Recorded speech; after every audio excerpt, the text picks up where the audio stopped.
All right, all right, all right, all right, you guys. All right, you guys. All right, you guys. All right, you guys. All right, you guys. All right, you guys. All right, you guys. All right, you guys. All right, you guys. All right, all right, all right, all right, you guys. All right, you guys. All right, you guys. All right, you guys. All right, you guys. All right, you guys. All right, all right, all right, all right, you guys. All right, you guys.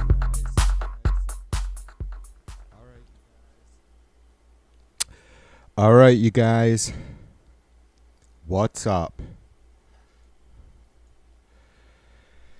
Happy Monday, August 4th, 2025. 455 days, 5 hours, 57 minutes, and 17 seconds until the midterms. This might be a little rough, so you have to bear with me because the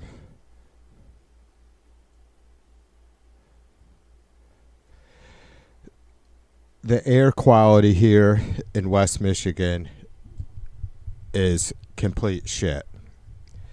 It says it's at unhealthy levels. I don't know if that, like, few months ago when they were having really bad issues there in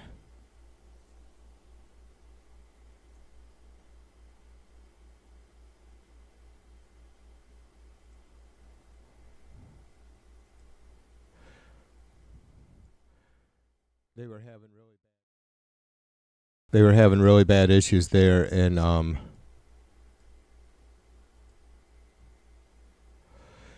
India, in parts of India, which it's always bad there.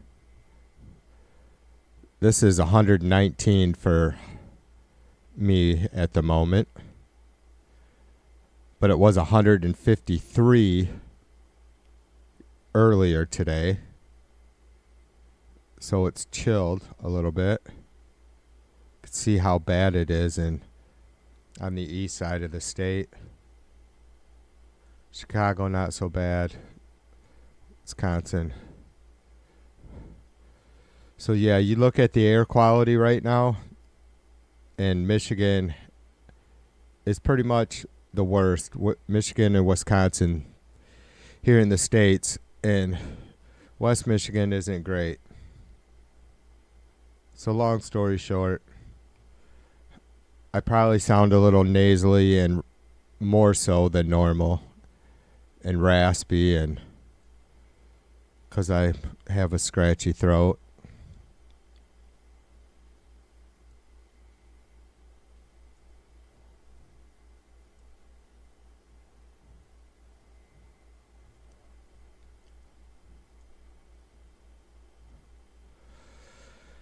So let me say hi to everybody, Human and Mac and James and Be Nice.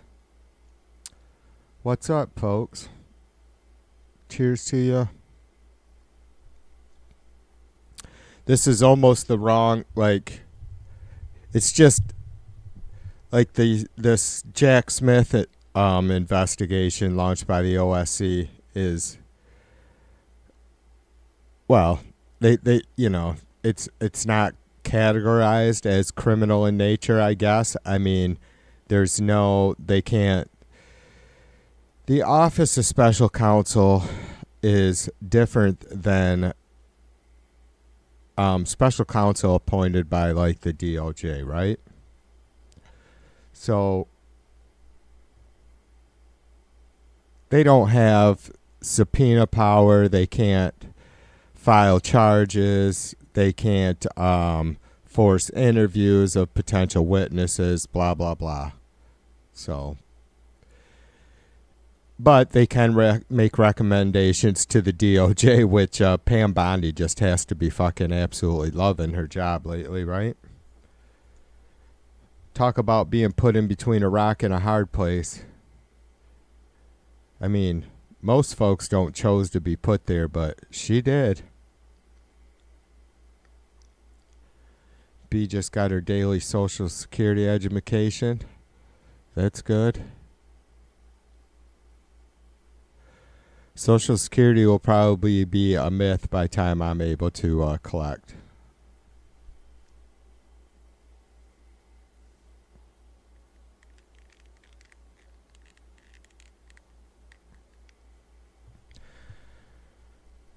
So I'm going to do the best I can to break down what's going on with the investigation into Jack Smith and how it's just an extension of the Trump propaganda distraction machine and weaponizing the government. It's all about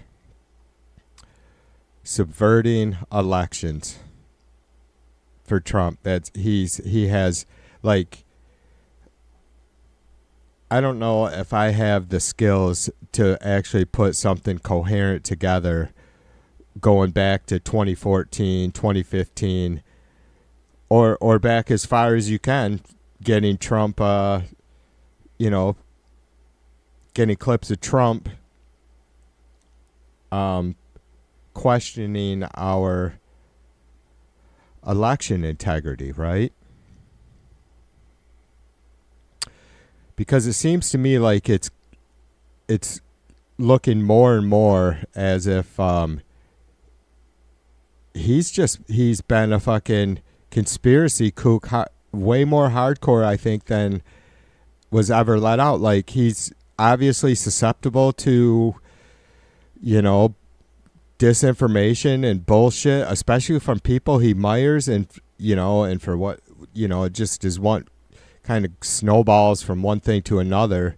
The kind of people he admires obviously is, Putin and Bibi and Jeffrey Epstein, and yeah. B says she gets 3 checks a month, makes her life easier.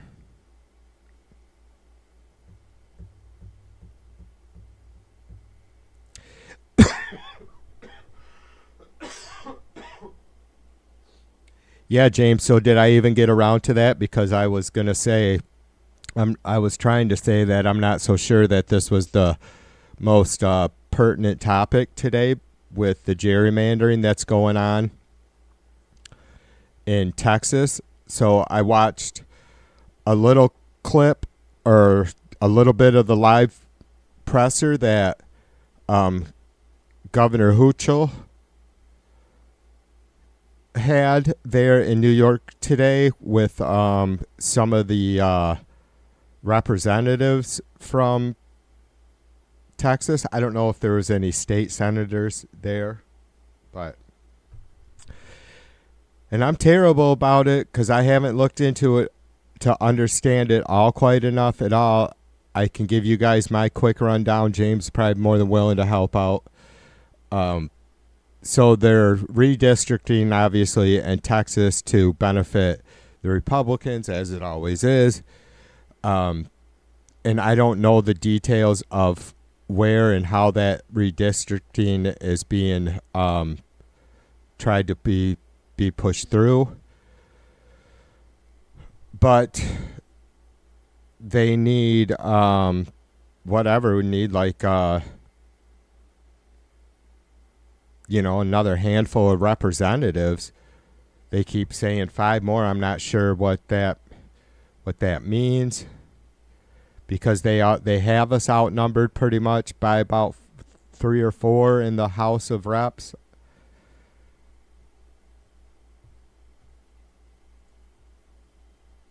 At least, yeah, I don't know.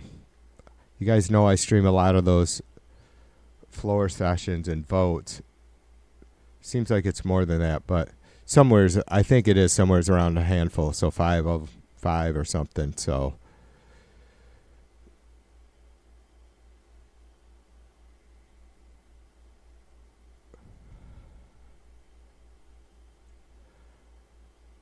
now obviously the midterm elections always go in favor or seem to go against, or not in favor of the incumbent president's party. Though Biden had what we would consider a really good midterm, and we still lost seats in 2022, but that would still be considered a good midterm for an incumbent party, right? Or party that the holds the executive branch office. So I think that and the Senate is what? One vote? Like it's, what is it, 51 to 49? Or so two seats or something?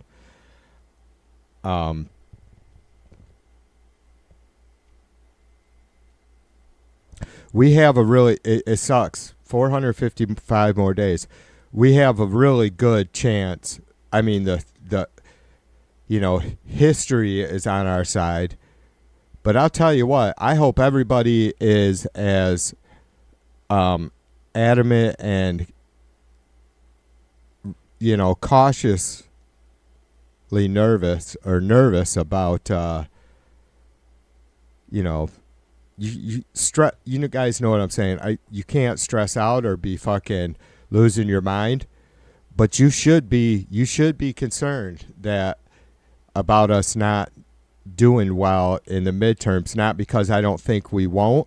It's because if we don't, shit's gonna get way worse quick. I mean, we're gonna have the rest of Trump's term is. I mean, and they're already got done a lot of the fucking nasty bullshit that they would have been what they thought, I'm sure, and what we feel would have been a lot harder for them to do, but it wasn't. They're just Trump steamrolling. I'm not going to be afraid to say it.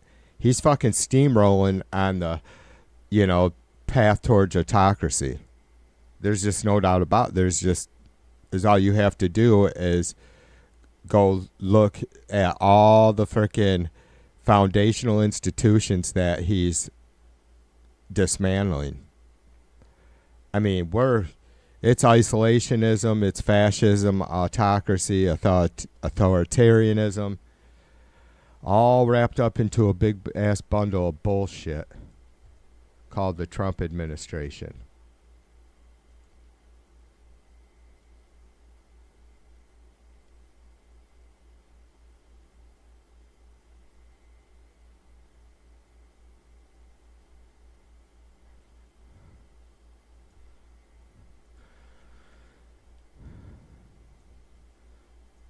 So we'll go through this. We will go through this investigation. What we know, a little bit of history, the investigation into Jack Smith, a little bit of history on that.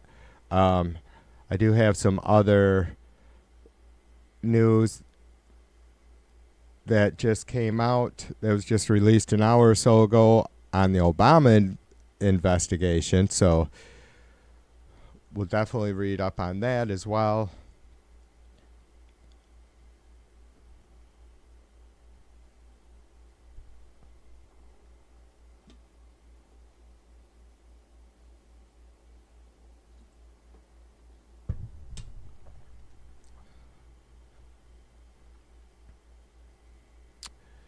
Even though we know that all this shit is a distraction, Trump is throwing everything he can at the wall to, to see what sticks, right? And so it's just been a clear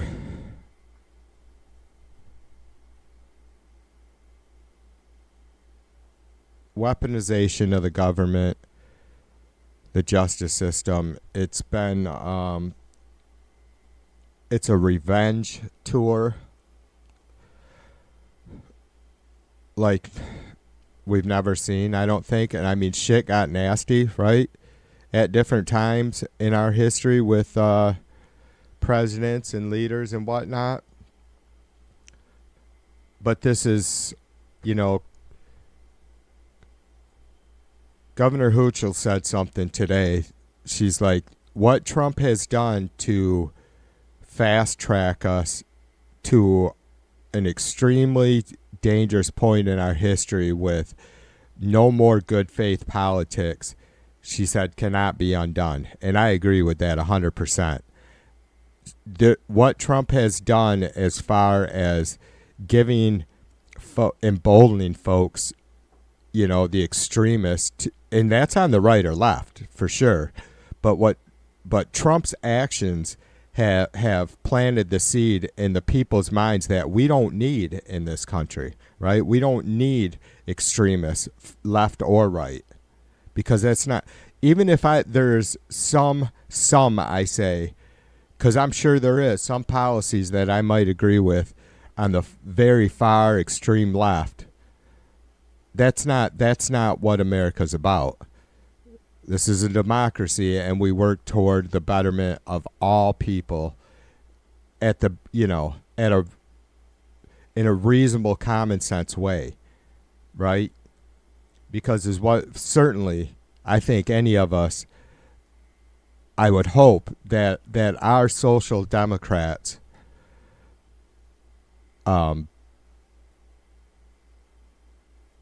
democratic socialists, however you want to word it,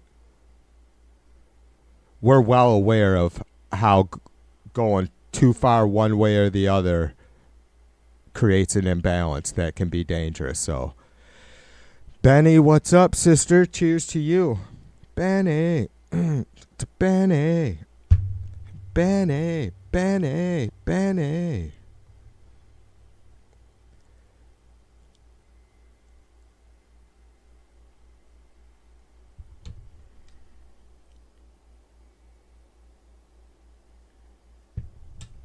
James says, redistrict seats in California and the Texas plan fails. Dems will pick up more seats in California. Yeah. And I heard that's what's going to happen. And while James is a California native, I don't know if Benny's a California native or not, but I know that's where she be.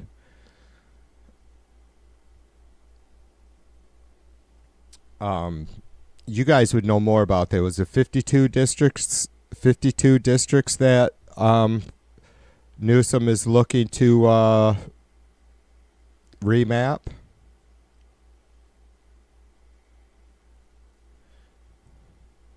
Yeah. No bongs for TV. I might have a hit left in my vape pen.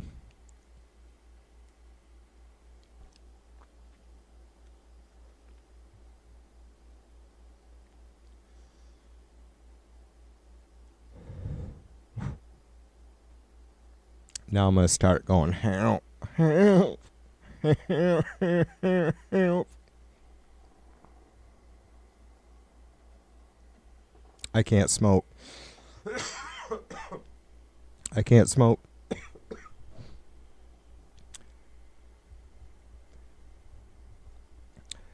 I heard that fucking busybody Lala yapping about the air quality nonstop the last couple days, and it hasn't. I mean, I noticed it like 2 days ago. It smelled a little smoky. I had the windows open. I really noticed it when I was outside, but then sitting in the house, I'm like, something smells a little smoky. And the sunset yesterday, I think it was. Holy shit, it was just glowing red because of the haze. But yeah, I think it's fucking with me a little bit. It says unhealthy, so. Benny is an East Coast gypsy. You're a gypsy. James says yes, TV2, exactly. So I think that meant exactly 52 districts that Newsom could. Yeah, and it gets into a shitty shit, right, James? Because now you might start seeing states doing that everywhere. Though I have to believe that for the most part, but there's some hot spots, right? I think wasn't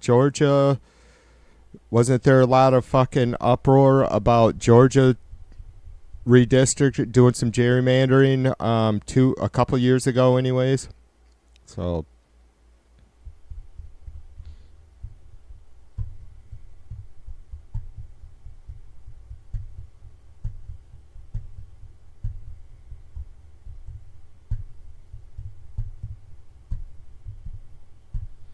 is it 420? Yeah, 720. It's 420 on the West Coast.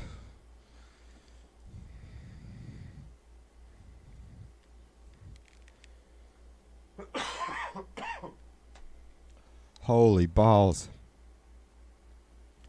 Right when I sat down to do this, I'm like, jeez, I think my lungs are feeling a little bit cashed. Not that I'm going to be singing, but, well, I'm always singing.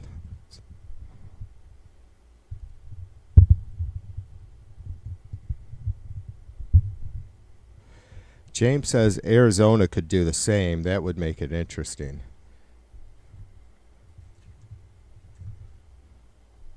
You know what? Let's get back to that.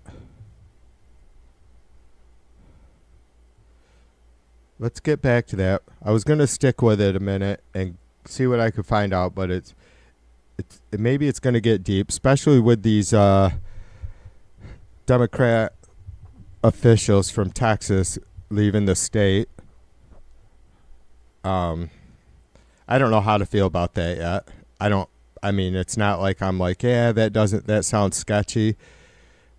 We're in a fucking fight for our lives. So, and that's kind of, God damn it. See, now I'm going to keep going. You guys are terrible about fucking getting me off track. ADHD, man. All right, let's go. Let's check out this. Let's see a little bit about what's going on with this Jack Smith investigation.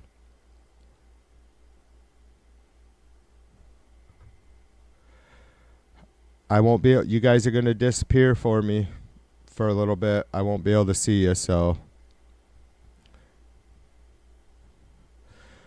the OSC, the Office of Special Counsel, has launched an investigation into former Special Counsel Jack Smith, who led criminal probes into President Donald Trump's handling of the classified documents and alleged efforts to subvert the 2020 election. And I think Smith had done a couple press releases and pressers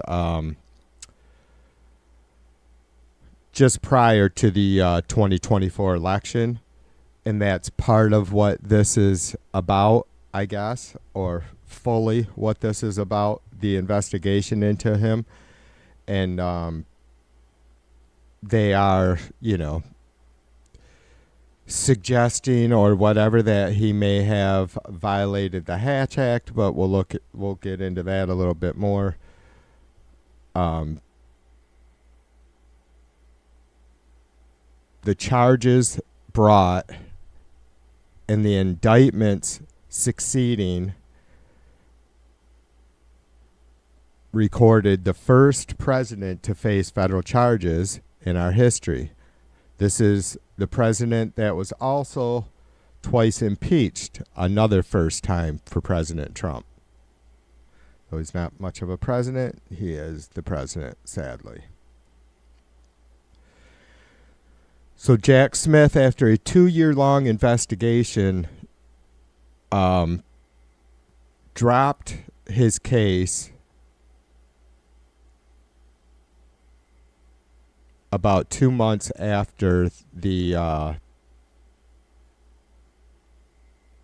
think it was 2 months after after Trump won the 2024 election. and then went on to resign about a week before Trump was inaugurated. So, and yeah, that's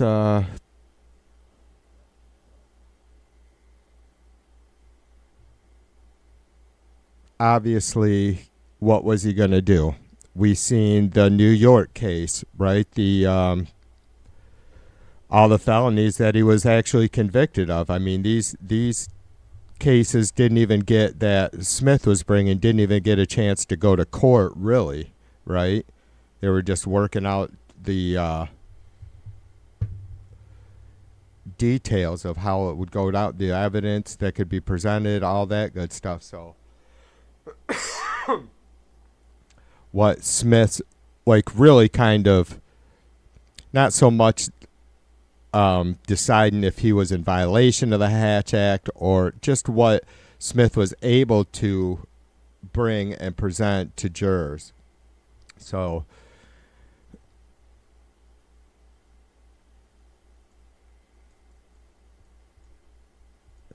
the Hatch Act is a U.S. federal law that restricts the political activities of federal employees, as well as some state, D.C., and local government employees working on a federally funded program. It aims to ensure government operates impartially, protects employees from political pressure, and promotes hiring and advancement based on merit rather than political affiliation. The Hatch Act is designed to prevent partisan bias in government, protects employees, and ensures merit based on advancement. You can't, and this was an issue, you can't have, I don't know if it was, if she actually did this, but there was some issue with some MAGA bullshit or paraphernalia being worn by staff members while on duty, right? You can't do that while performing any of your formal government responsibilities. So that's just like another side of this Hatch Act. It's meant to prevent people from politicizing their office, their position in office, right? At any level. So not just like President Trump, not just special counsel, which we also need to get into. So this also applies to most federal employees and also to some state, D.C., and local employees involved in the federally funded programs. While the Office of Special Counsel, which is distinct from the special counsels like Smith, who are appointed to oversee politically sensitive Justice Department investigations. This is the real important difference in all of this. The Office of Special Counsel doesn't have any sort of authority to bring charges, right, to apply or, file warrants or subpoenas or force interviews. Jack Smith was a special counsel appointed by the Department of Justice. The Office of Special Counsel is set up by the Congress. So, though it can make recommendations to the Department of Justice, it has none of those previously stated authorities. So I'll just read that again real quick. The Office of Special Counsel, which is distinct from the special counsels like Smith, who are appointed to oversee politically sensitive Justice Department investigations, is an independent agency created by Congress. It is currently helmed by a Trump appointee in an acting capacity after the president fired the previous head of the office, who was appointed by President Joe Biden for a 5-year term.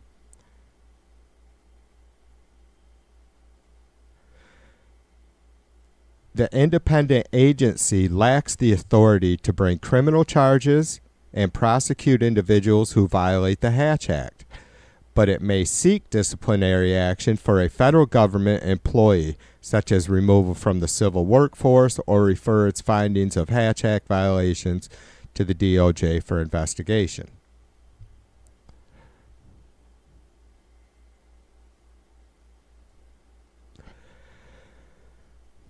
So it was early last week, Tom Cotton claimed Smith used the Department of Justice role, his special counsel appointment, which is a nonpartisan, a separate, is set up to be nonpartisan, separate entity, in a sense, from the DOJ itself. Though appointed by the DOJ, obviously, it's not completely without some overlap. Role to influence the election in favor of Joe Biden and Vice President Kamala Harris's campaigns. So,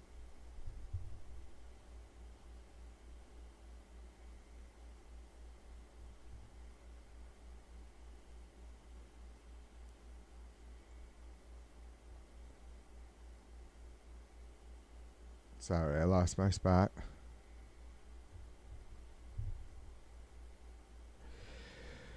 The argument is that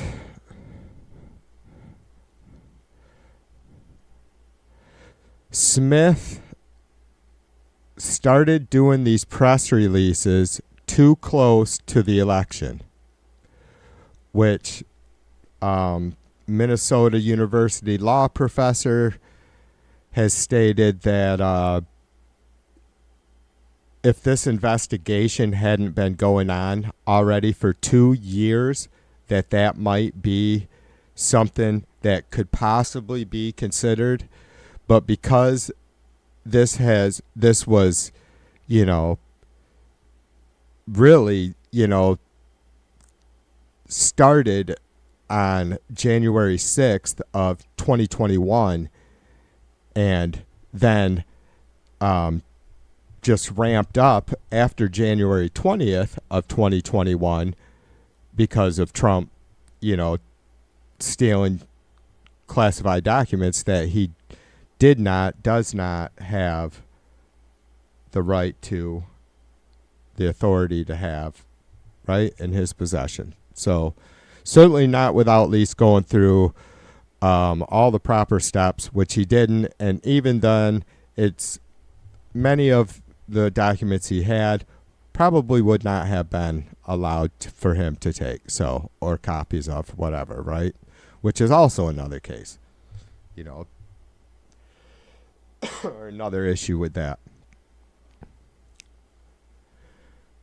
So this is just a continuation. This Jack Smith investigation is just another continuation of Trump weaponizing the government. And I'm not saying it's only because he needs a distraction, but probably twofold, because he needs a distraction and he has a lot of hate, anger, and revenge motives, right? What did Trump say in his press conference a week or so ago? Right or wrong, we're coming after people. I brought that up a few times. I think that's just a huge tell, isn't it? I mean, how do you say right or wrong? We're coming after people. Like, it's okay whether this is the right thing to do, and these people, there's, reasonable suspicion of a crime, and maybe even way beyond that. That's one thing. But coming after them, even if it's wrong to come after them, like there's no reasonable suspicion of crime, there's no evidence of crime, saying stuff like we're coming after them, even if there's no legal reason or lawful reason to do so, that's revenge. That's revenge tactics.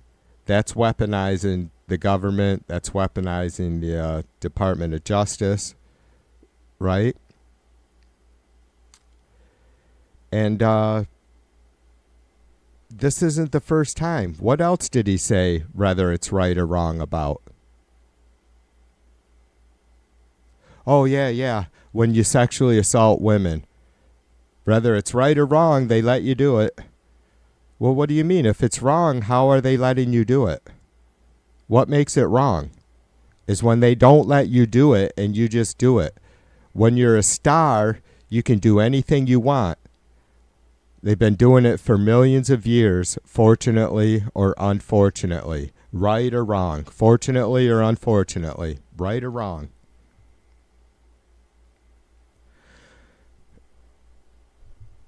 Over and over and over again, Trump is screaming, I don't care about morals, ethics, the law, or anybody but me.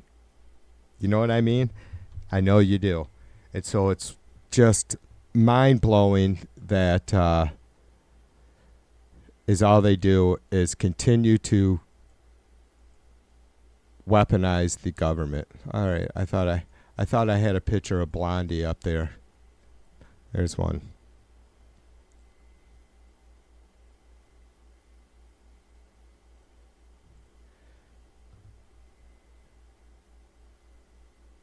I mean, this is about as weak as it gets.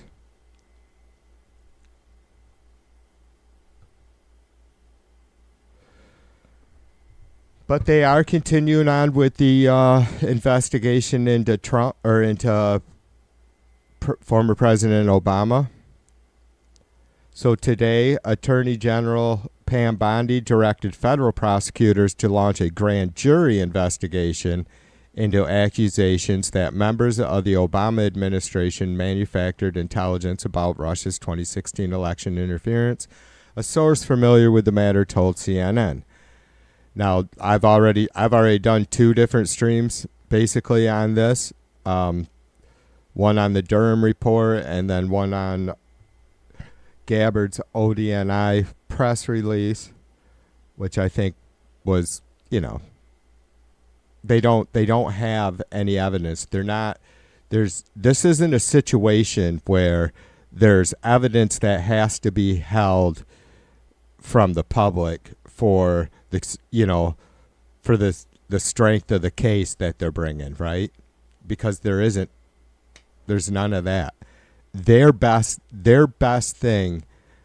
strategy right now is the court of public opinion, which they're losing terribly. I mean, what do you expect? It's a goddamn clown show.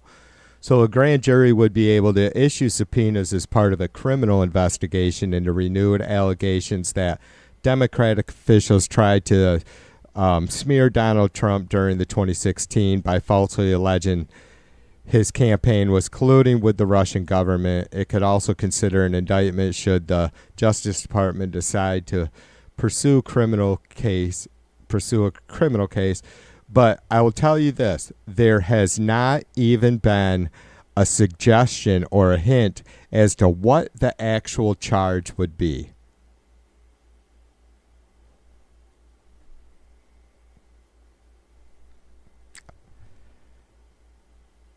The collusion, obviously, that they are saying, again, this is the way this is written, is pretty important. To be able to subpoena as part of a criminal investigation into renewed allegations that Democratic officials tried to smear Trump. They did. That's what a campaign is. You dig up dirt on your opponents, fortunately or unfortunately, right or wrong.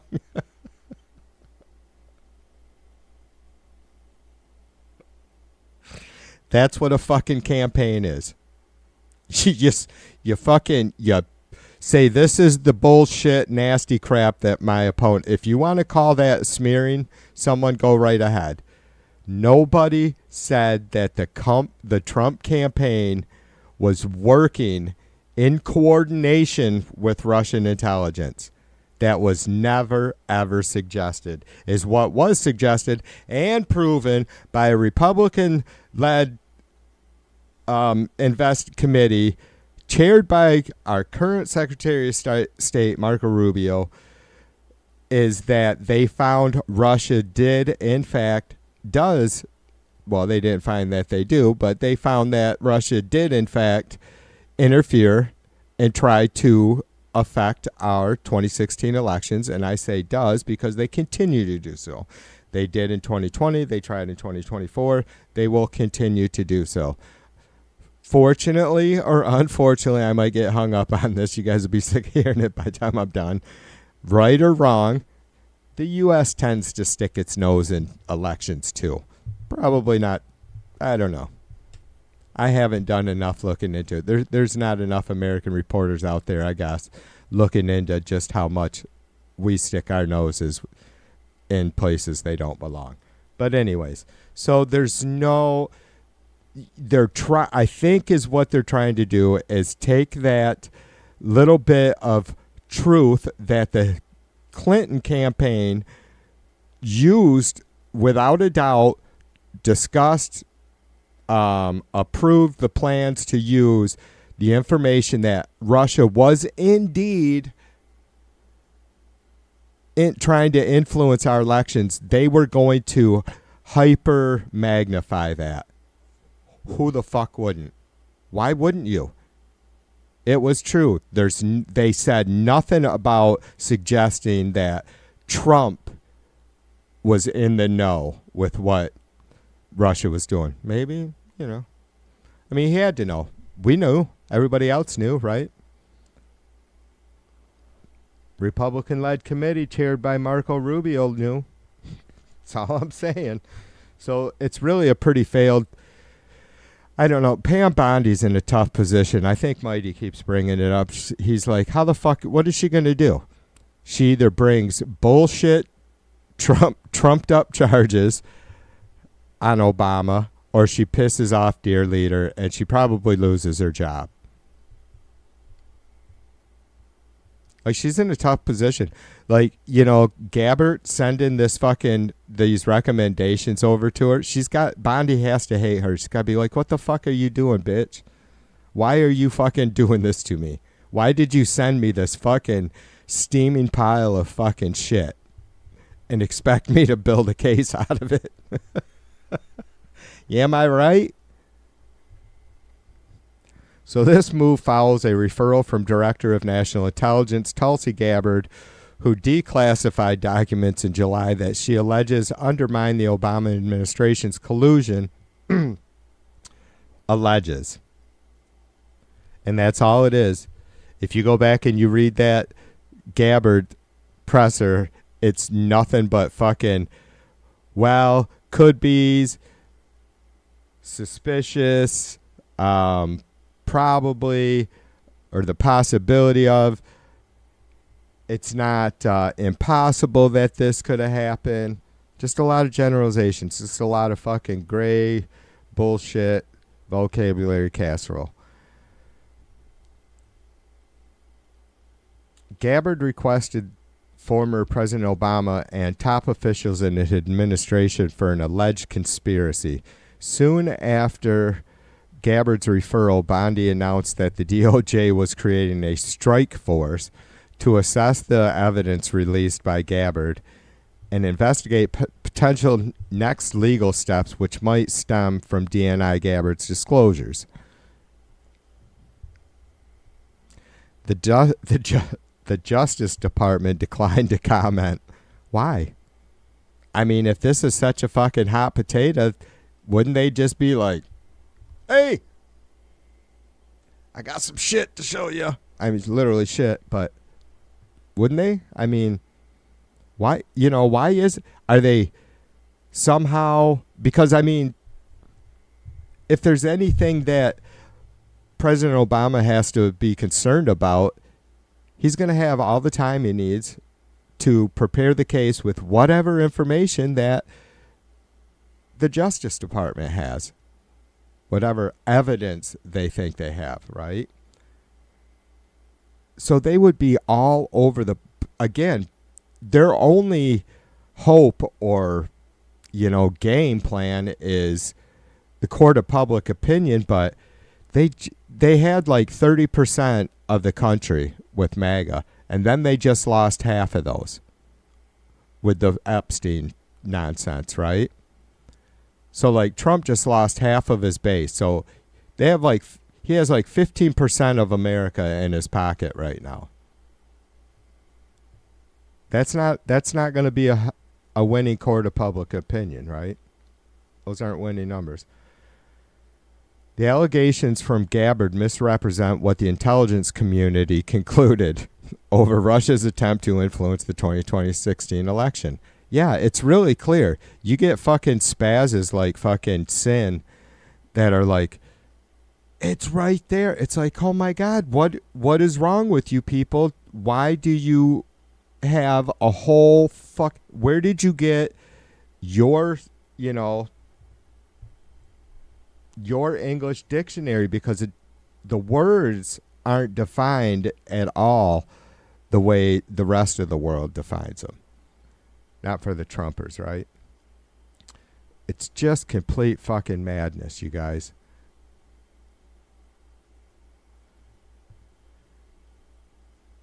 It's and we all know it. It's hype. It's nothing but distraction. They're just throwing bullshit out there because they want us to talk about anything but Trump being a child rapist, child molester, a trafficker. Even if you looked at the very minimum,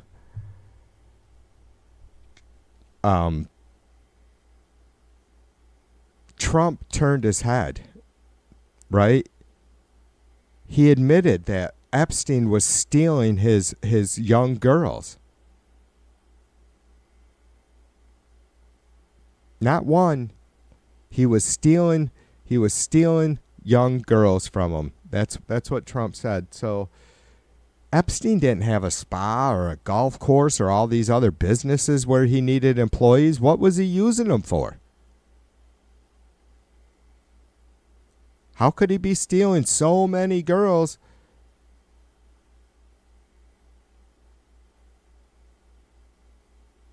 If he wasn't trafficking them?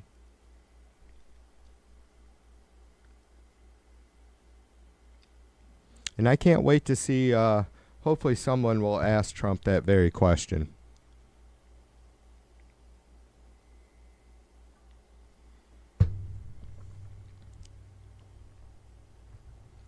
All right, you guys, I got through that way, way, way too quick. Way too quick. I was seriously I'm going to have to do some more writing.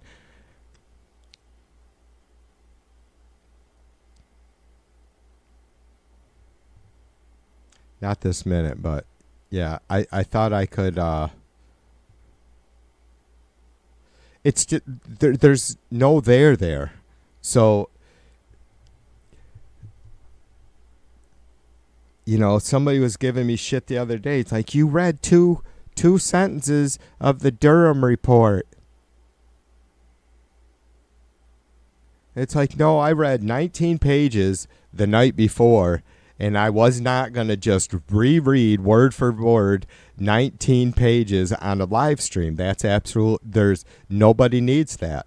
Nobody's that dumb. I mean, maybe Trumpers are that dumb, but I would assume that the more words, the more confused they're going to get, right? Like, trying to keep their attention from one sentence to the next is probably hard enough. There's just nothing there.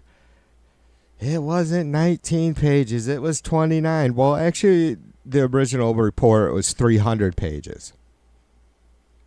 The annex release is 19 pages. It's just insane. I mean, the insanity, it's like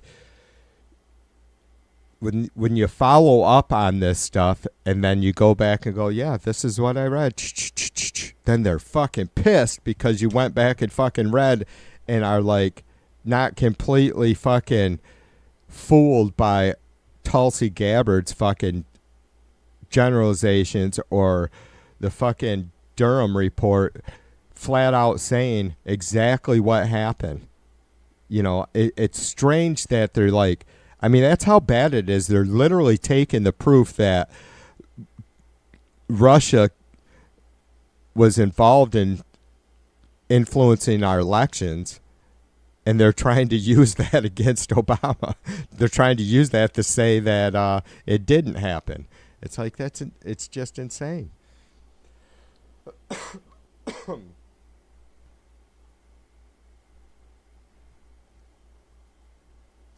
Hey kids, do do do do do do do do do do do do do do.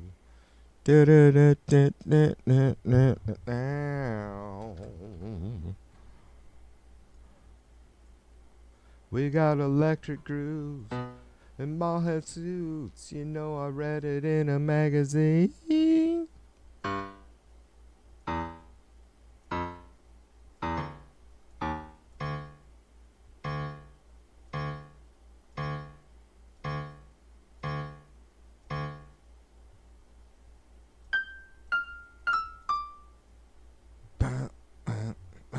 I'll work on that.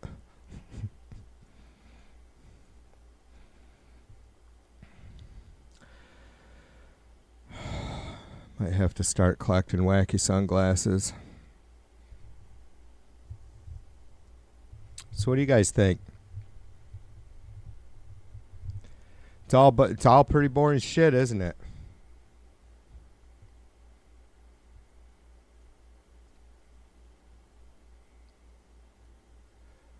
I think everybody's focused on like how do we, you know, all this bullshit going on, and it's not really like a fucking pain in the side.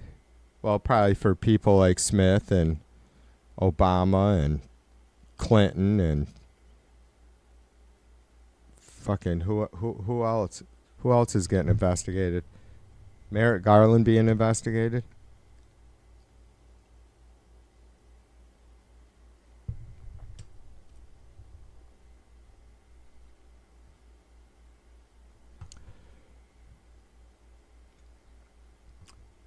Yeah, once again, I'm a little pissy that all this shit with Trump, the thing,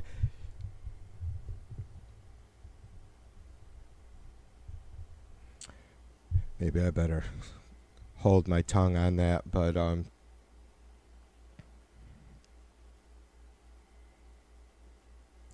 Trump never being held accountable for January 6th is not good.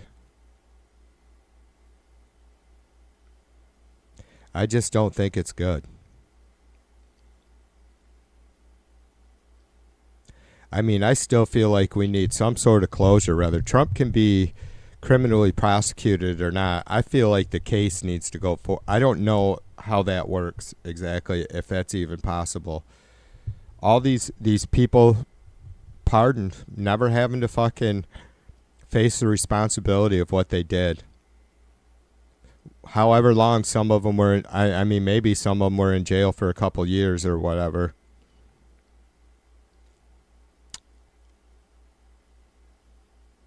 That's the hardest thing for me to take, you guys. I don't know about you all, and that's not to minimize all the disgusting shit and all, you know, all the people that Trump assaulted physically and sexually.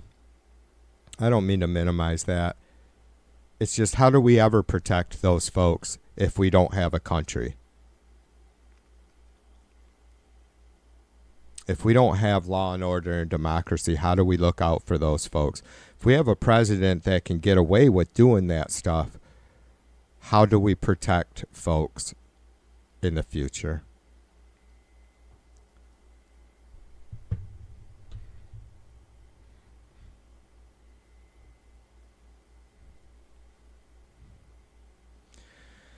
Yeah, James says just a distraction, nothing more, no substance to any of it. Agreed. Benny says, I think we got some heavy-duty work to do. That's what I think. Nobody is coming to save us. Yeah, for sure, Benny. It is on us. I think the, you know, hopefully we can get to that after I do a BRB here shortly. Hopefully we can get to that, look into more what's going on there in Texas because, yeah, Governor Hochul said some really good stuff today. B says, what I think is all of this is bullshit, is a distraction from what is really going on. We have nukes at Putin's front door and no one is talking about it. Yeah, well, thanks for reminding me of that, B. That's a kind of a good point. Like, that's a pretty... You don't do that shit to Putin without him fucking responding, if that's what you mean, and I would agree. He is losing a war. Thought he would win in a week. What's keeping him from hitting the button? Yeah, I think, wow. I think B makes a really, really hot point there, you guys. Seriously.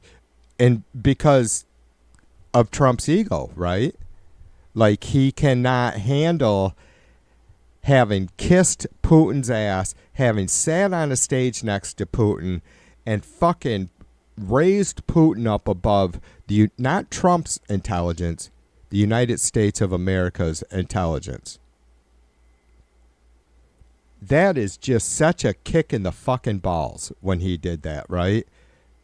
I mean, it's calling standing on graves at Arlington and calling folks that died in service or were injured or captured losers to,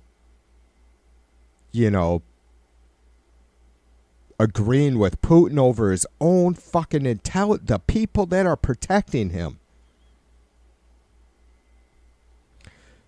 So Trump did all that, and then Putin slapped him in the face. So I think B makes a really, really hot point there that Trump's ego is not going to. And I'll tell you what, B, too, Trump's ego isn't going to allow for this to go on, for what Putin's doing to go unchecked. And I'll tell you why, because part of it Trump's going to be is just a fucking, he has, one emotion. That's anger. That's it. So he's pissed off because he's a greedy, disgusting bastard, right? He wants these fucking rare earth mineral contracts to get rolling that we have in Ukraine. Can't do that while they're still at war. So he's angry about that. Plus, I'm sure part of it that is that he feels like Putin is making him look like a fool. If Trump can even accept that he really does, I don't know how Trump feels about that, if he ever thinks he ever is made to look like a fool or not. But,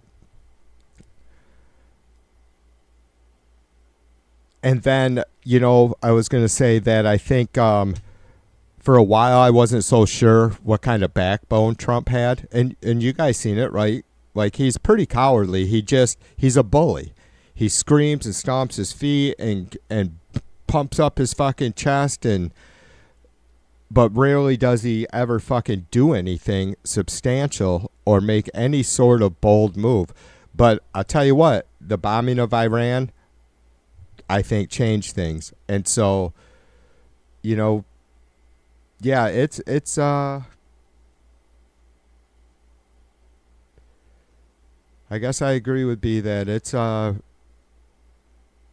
maybe there should be more being paid attention to the nuclear subs going over there, even though obviously we were going to be within whatever national laws are, 12 miles off any coast, and I'm sure they'll stay much farther back than that. But yeah, it's a fucking threat. Trump is now just going to sit in the Oval Office, and he's going to, it's strange. Yeah. He underestimates Putin. There's no doubt about it. He doesn't. I don't know about underestimating. He doesn't fucking. I don't think he makes a good judgment on Putin any whatsoever. Right? Obviously.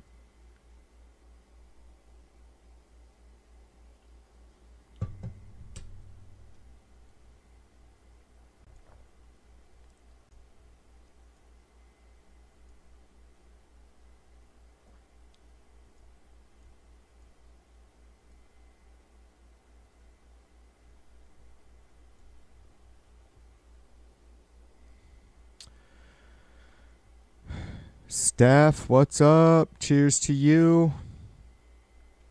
And Dave, do do do. James says the Dems need to do some work, Benny. No doubt about it. I don't see a front runner yet, a leader in the making to trounce these bastards. They have good people, but they better start getting behind one. Yeah, I think that is certainly that's our only issue, James. I agree, you know. The chuds get all up in a fucking lather about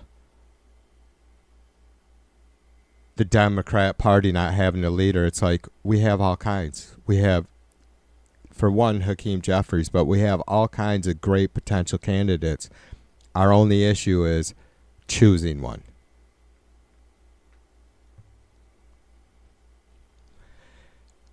And that's going to depend on how hardcore, like right now, had we just elected Sanders in 2020, he'd be 6 months into a second term.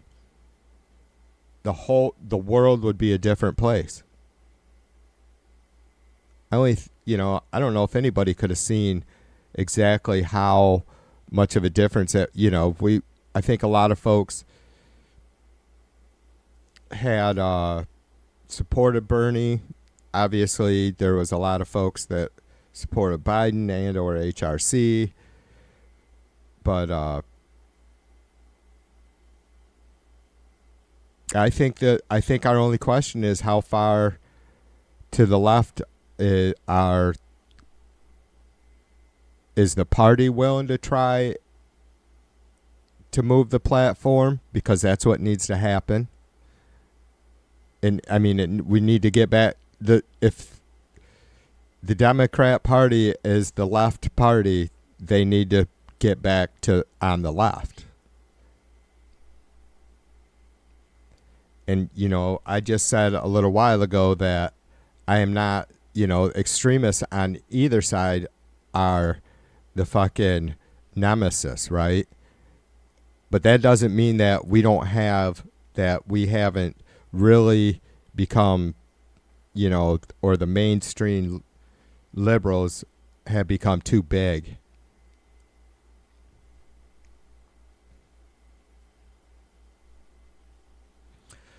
Wes, what's up, brother? Cheers to you.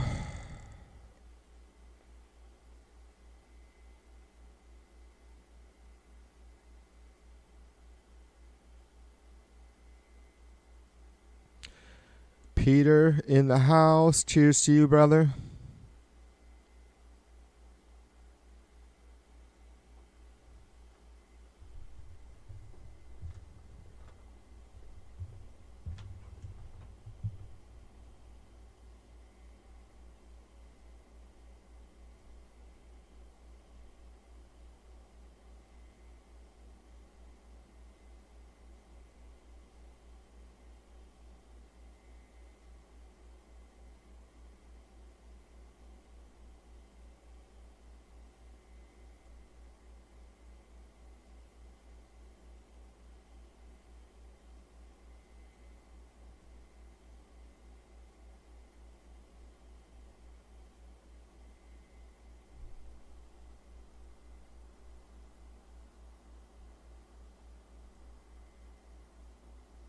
Oh my God, I gotta find out who this fucking Sweeney person is too.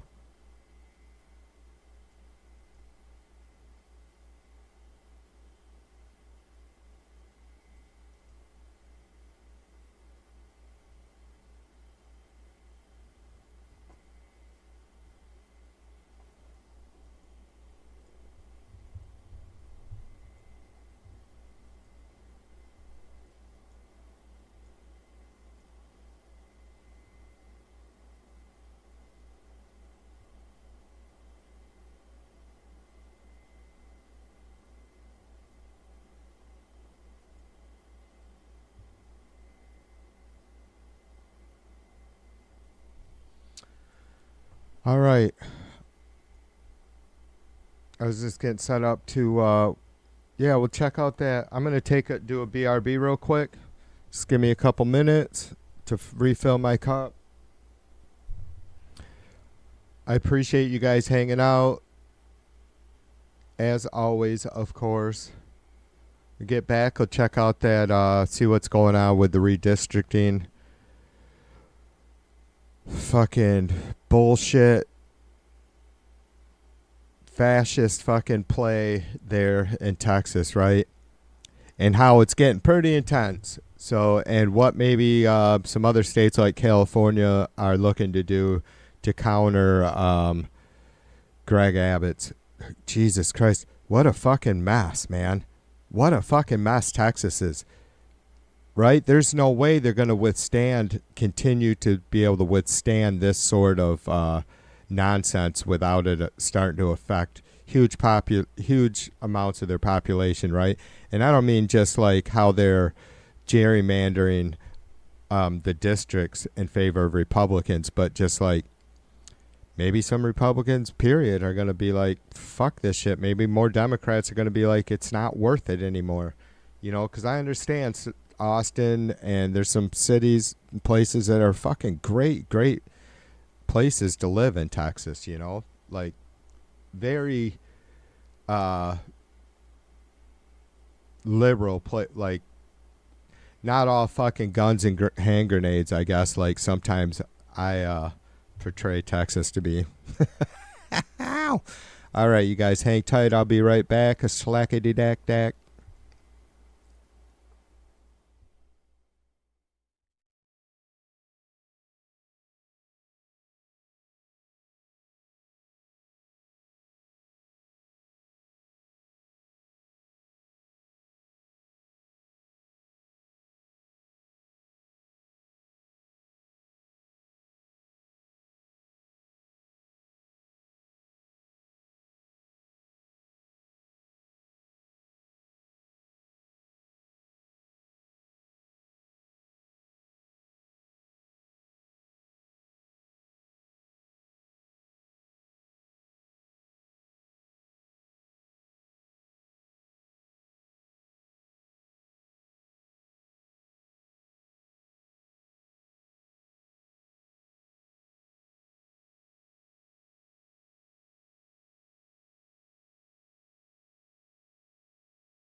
All right.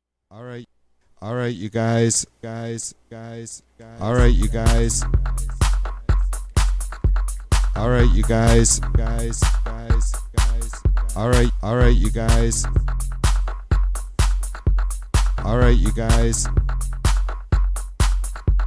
All right, you guys. All right, you guys. All right, you guys. All right, you guys. All right, you guys. All right, you guys. All right, you guys. All right, you guys.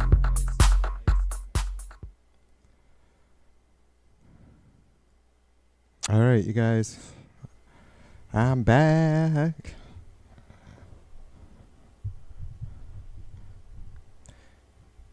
Yeah, I noticed there was echoes too, Wes, and I'm not sure why.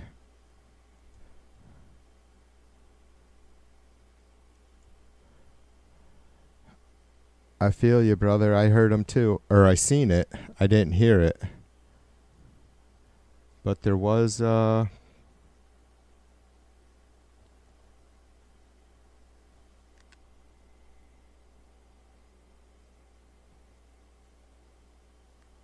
yeah, it's odd. I don't know. Unless it was coming through my headphones.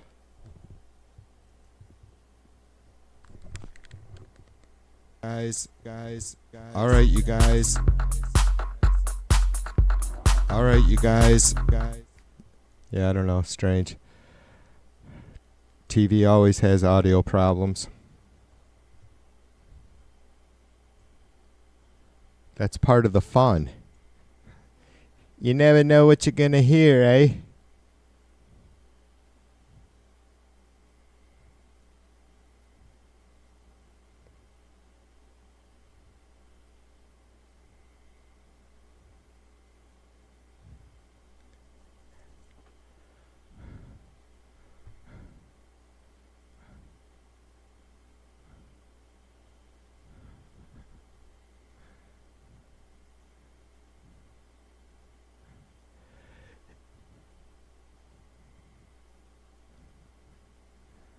Yeah, I wouldn't worry about it, Wes.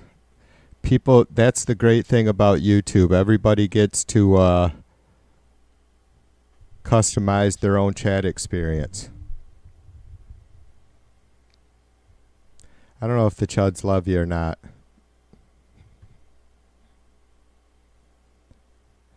Some of them like to yap with you, I guess, as well as anyone, don't they?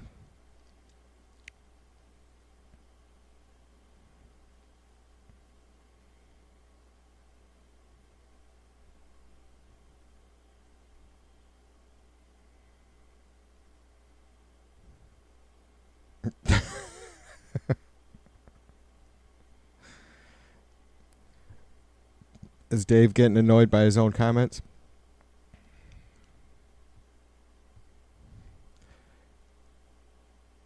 That is a cool band name, Audio Problems. Dave, do you know what like one of my early band names was? Guess. Come on, man, guess. Flat Washers. My best buddy and bass player came up with that. I think it was because he had a 5/16 flat washers, 5/16 flat washer on the table. I know, boring stuff. I have artwork from probably 35 plus year old artwork, pen and ink, of a flat washer's 5/16 artwork logo. Raw meat. And there was their hit song Steak Tartare.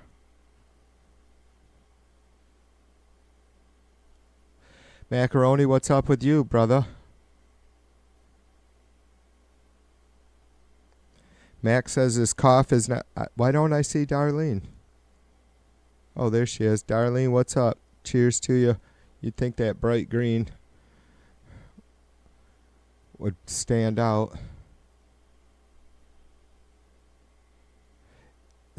Benny says, yeah, as opposed to lock washers. Yeah, exactly.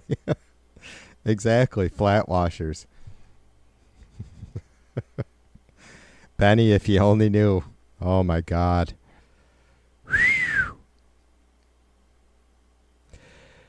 My best buddy Dave was 4 years older than me. And we started hanging out in school because we both went to alternative ed. I know when one of the chuds gets a hold of that clip, they'll be all, TV went to alternative ed. No wonder he's a fucktard. So he was actually friends with my uncle, who was only 4 years older than me. But so I got to know him when I was 13-ish or so. But by the time I was 16, he was 20 or somewhere around then.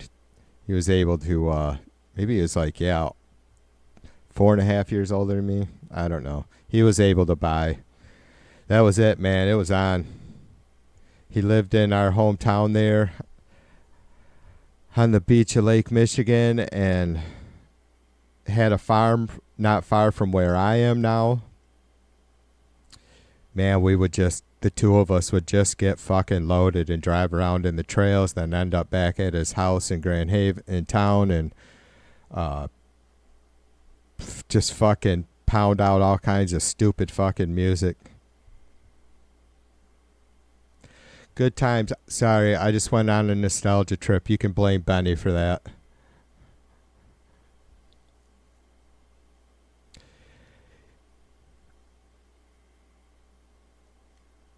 Mac is eating crab legs with a cold. Can you even taste them? Probably not. That sounds good though, dude. Except for I'm stuffed.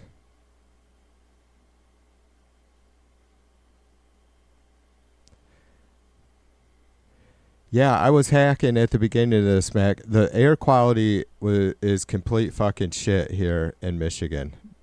In West Michigan. Well, in Michigan. The last 2 days.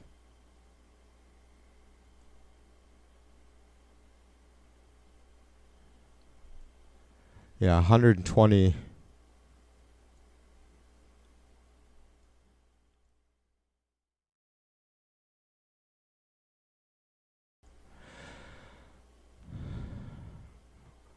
$122.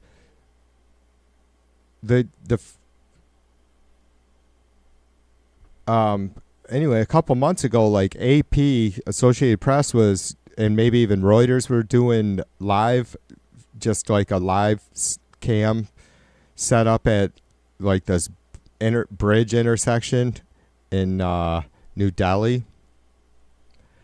And it was terrible, right? And they were saying that the AQI was around 140, and it's like they were, and they have it bad all the time. So like, it's really disgusting when you get into it with what they deal with there and are doing to themselves in a sense, because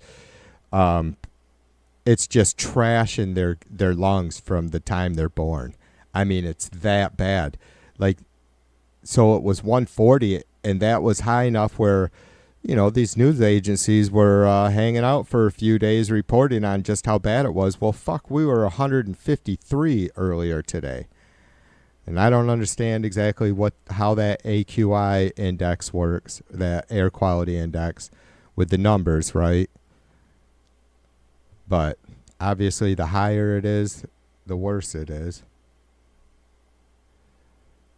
But so like, as you see, well, I guess too, not surprisingly,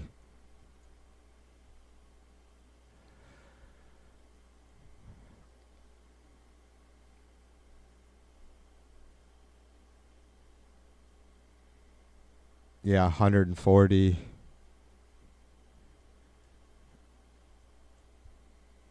In the Annapolis area, Atlantic City, all along the coast, obviously.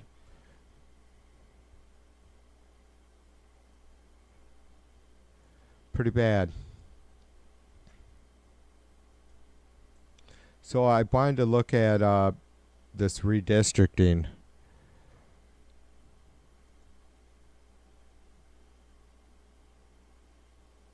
fiasco that's going. Wow, do I already have that?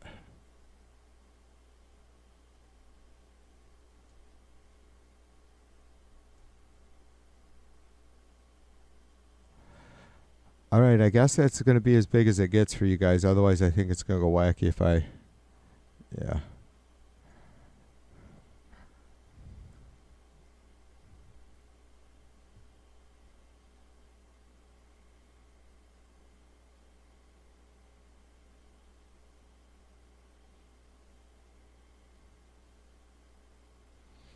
So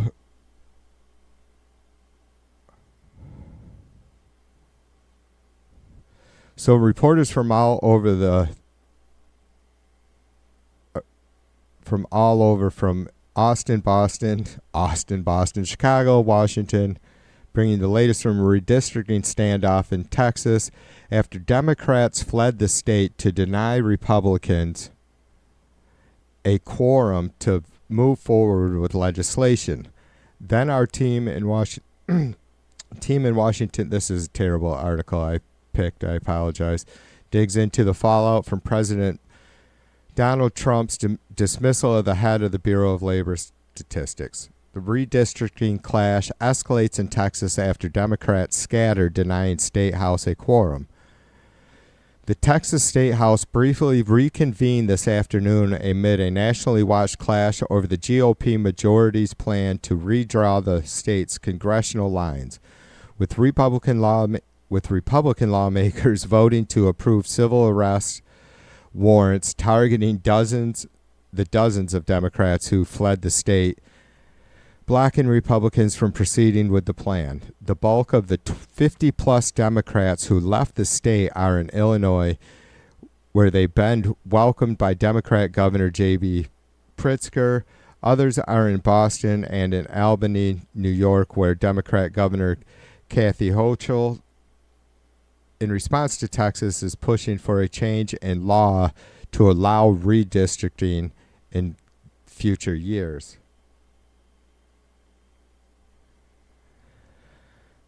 They're beyond the reach of the state sergeant at arms and the Texas Department of Public Safety. The warrants may have little practical effect, but back home the Democrats face mounting fines, and Republican Governor Greg Abbott is threatening to boot the Democratic lawmakers from office or send law enforcement to force them to return to the state.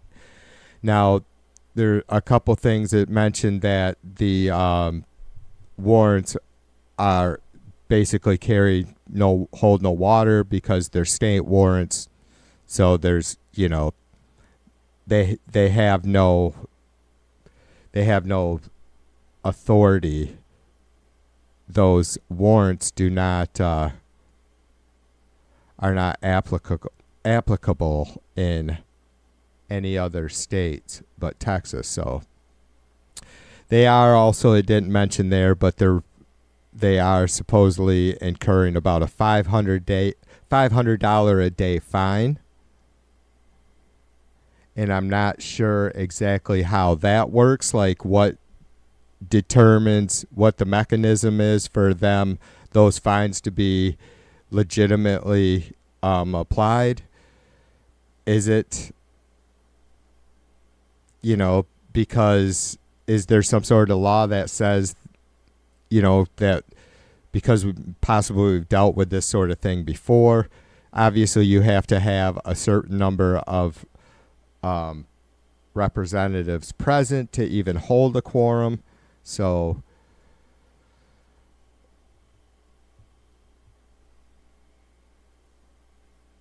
how they are able to just tie all these, even though they are saying, I guess, admitting that this is the reason that they have fled the state.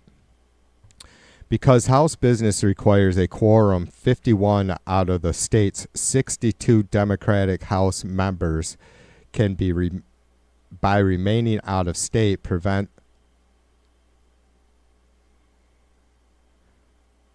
the Republican-led House from moving forward with legislation.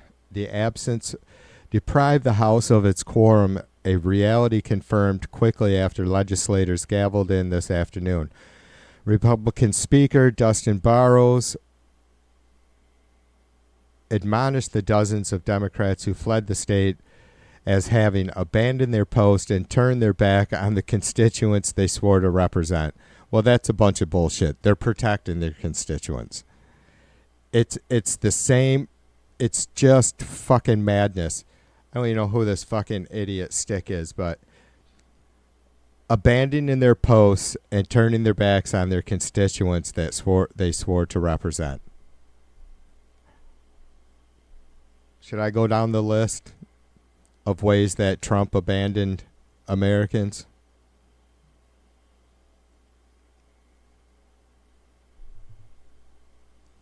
Could be really shitty and fucking remind folks how Abbott called families of flood victims losers for wanting to know what happened, what went wrong, for wanting answers. Only losers want answers.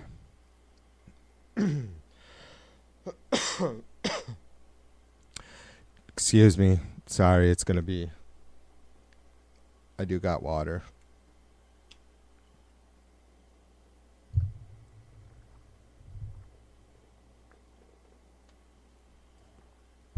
Democrats have decreed Republicans' redistricting move as a power play and criticized them for moving on the redistricting bill before having responded legislatively to the devastating floods this summer that killed more than 100 people in Kerr County outside San Antonio. Today, Burrows shot back by arguing that Democrats are delaying their ability to move on other legislative priorities like addressing the floods. Democrat State Representative Ann Johnson of Houston, speaking yesterday evening after she arrived at a news conference at a strip mall about 30 miles west of Chicago, said the redistricting bill is happening only because Trump is afraid of electorate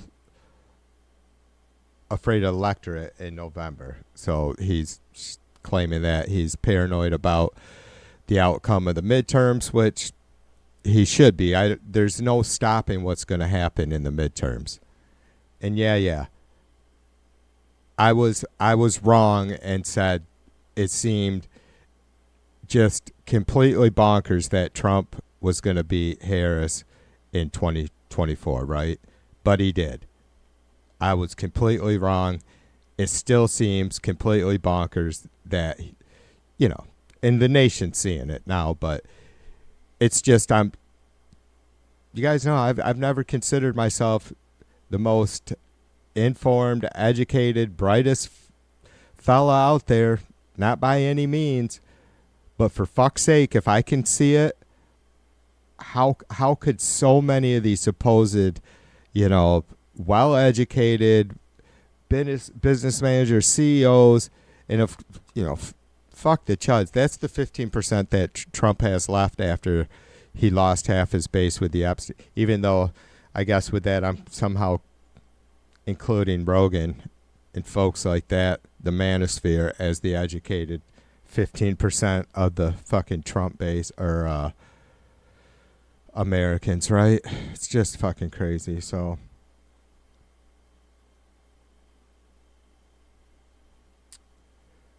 they are apparently moving on to other states. I don't know how much more of this article I want to read.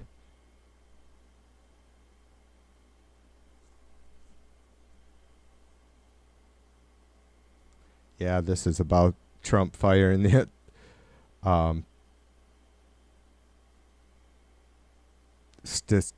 Bureau of Labor Statistics commissioner because his jobs numbers suck. What a fucking joke. I did see some sort of montage of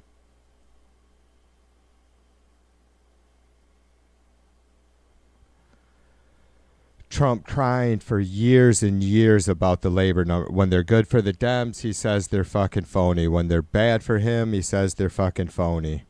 When they're good for him, he says they're good. Like, he was just praising that same director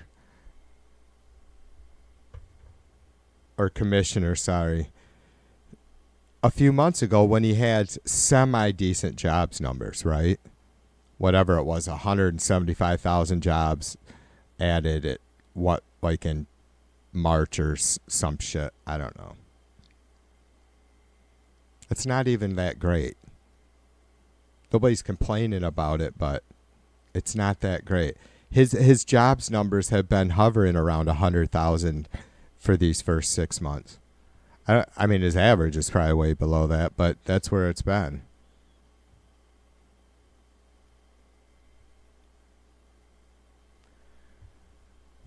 Just another mess. Distraction. For how long have we been saying it, you guys? He just drops as many steaming piles of shit as fast as he can. His administration does. His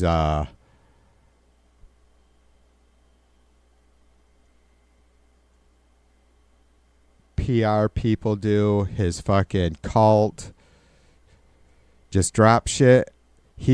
Trump drops the piles of shit, and his fucking cult pick it up and spread it all over. And then look what grows. More piles of shit.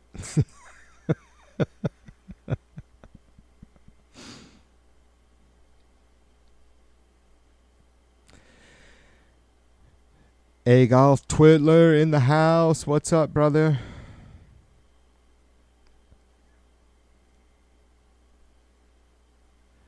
Yeah, Jay says, why did they put the vote to gerrymander first on the list? Texas Democrats also fled the state when Dick Armey pushed a massive political gerrymandering in 2003.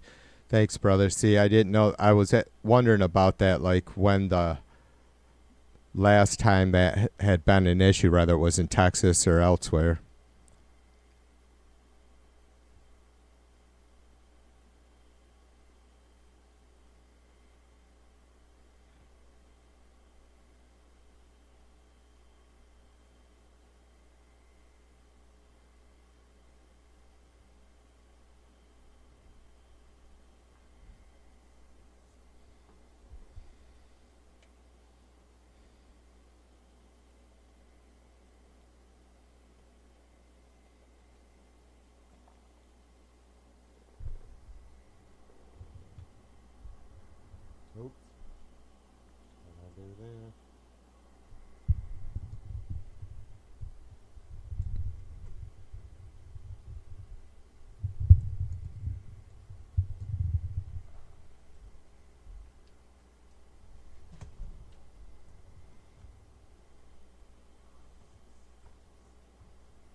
I'm just poking around some other news.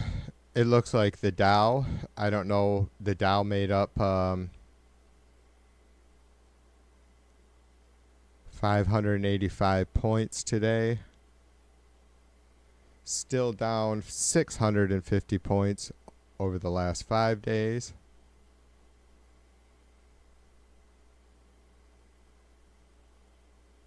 Most of the markets were up.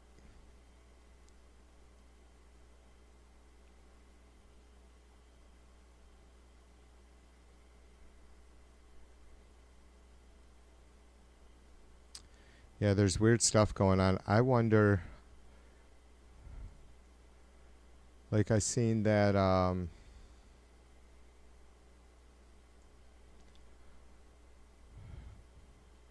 the Arab oil nations had agreed to increase production.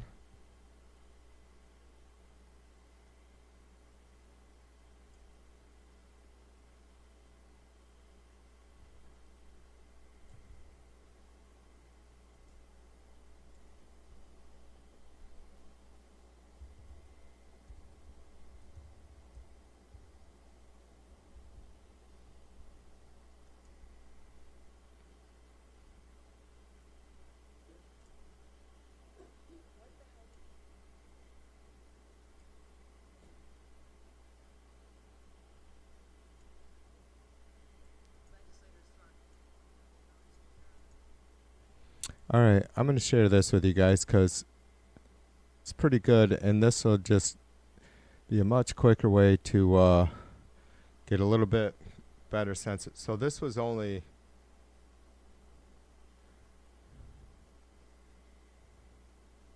This was early this afternoon.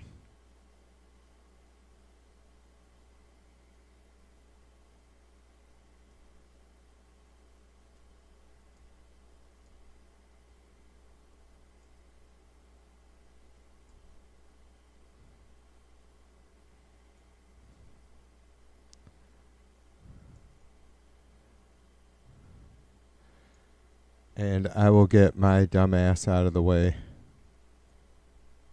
I don't know if we'll listen to all of it, but she has some of the reps from Texas there. So, Representative Lulu Flores, Representative Vicki Goodwin, Representative Cassandra Garcia Hernandez, Representative Yolanda Jones, Representative Miklea Palesa, Representative Suleiman Lamani. Remember those names. Those are the 2025 candidates, in my opinion, for profiles in courage. I'm proud to be joined by Carl Speaker Hastie. We've had a robust conversation. First of all, I hosted them at the governor's residence early this morning to make sure they're well fed with New York food, as well as giving them the opportunity to see a home that Franklin Roosevelt once lived in. For inspiration, as I'm inspired every day about knowing who we're fighting for and who we're fighting against. These brave public servants are taking a stand, a strong stand, against a blatant power grab that's happening in their state as we speak. And this will have implications, not just in Texas, but for our entire nation and its future. First of all, by breaking quorum, using a legitimate form of government, correct? We've talked about this. This is not breaking the law. This is a legitimate process that has been used before. By breaking quorum and being here today, these legislators are getting into what John Lewis might call good trouble. Good trouble is the best kind of trouble. You know why? Because now that you have the Attorney General, the Texas Attorney General, who, by the way, is obsessed with going after doctors in our state who are simply providing medication, abortion assistance to people who are denied that by their own states. Now he's threatened to arrest each and every one of them if they don't return to Austin. But they're being asked to return to vote for a radical redrawing of the congressional lines that were already adopted. They're being adopted in favor of Republicans. And of course, where did this come from? Well, Donald Trump came up with this scheme, perhaps with some help with AI, I don't know. But they have literally redrawn 5 congressional districts, primarily representing communities of color that need the representation. They've drawn racist lines to disenfranchise millions of Texans. So what does this have to do with the state of New York? It's a good question. I'll tell you this.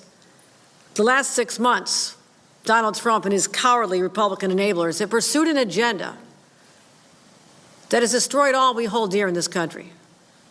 It's harmed the American people, but also the people I represent in the state of New York. They've denied life-saving health care to millions of people. They've denied food to poor children. Why? All this to give tax breaks to their billionaire buddies. And also now they're crushing the middle class with tariffs, which are simply poorly disguised taxes. We're hearing the news today how everything is going to go up. A backpack that you could have bought for just $30 in May is now $50 for moms and dads getting ready for back-to-school shopping. That's the direct impact on New Yorkers and Americans. But also at the same time, in our states and many others, they're sending masked, armed individuals to snatch law-abiding residents off the streets as their own children scream in terror. That is happening on the streets of our great country. So people are basically disgusted. They're disgusted with this trampling of their basic human rights, rights that we've always cherished and fought for in this country. And that is precisely why New York has a strong interest in what is occurring almost across the country in Texas. And I have news flash for Republicans in Texas. This is no longer the Wild West. We're not going to tolerate our democracy being stolen in a modern-day stagecoach hoist by a bunch of law-breaking cowboys. Americans don't want a system that's stacked against them. They believe in fairness. It's fundamental. And I'll tell you this, they're done with the chaos. They're done with the cruelty. And I would say they're ready to vote Republicans out of power in Washington, certainly in the upcoming 2026 elections. Republicans know this. They've seen the polls. They know they're sliding downhill because Americans are rejecting their policies. So this is why they're fighting. They know they'll lose the elections, but to subvert the will of the people, they're hell-bent on rigging the system. Rigging the system is un-American. Congressional districts are never redrawn mid-decade as they are, but here they are. I was in shock when I discovered what my cutting board was doing to my family's health. I never post stuff like this. Flagrantly breaking the rules so they can hold on to power. And with that power, they're going to inflict even more pain. And they'd rather eliminate fairness in the system than to proceed knowing they're going to lose. They'd rather silence voters than serve them. From my perspective, to refuse to stand up and fight for our democracy as we are joining in solidarity with our friends from Texas means one thing. You won't fight for democracy, you're doomed to lose it. For almost 250 years, our democratic experience has been fought for, and it's endured. As governor of a state where many of those early battles took place, we're commemorating them next year. Those battles for freedom were here. That's why I cannot stand by and let this happen, while Donald Trump and his co-conspirator, Greg Abbott, erode our democracy and drag us toward authoritarianism. Now, what Texas and Republican states are doing at the direction of Donald Trump, I say is nothing short of a legal insurrection against our capital.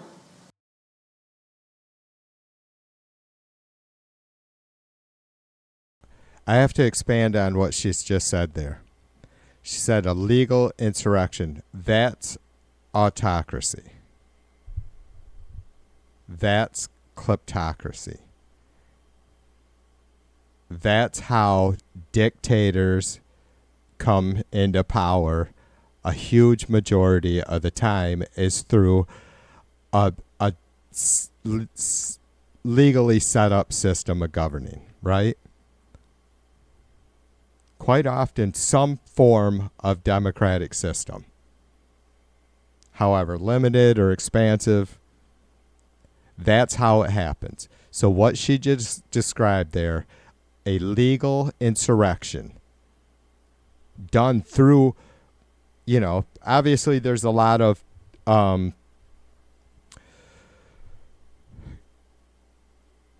Trump's executive orders in the courts because, you know, he's pushing the boundaries, but a lot of what he's doing has been within his power, and it sucks.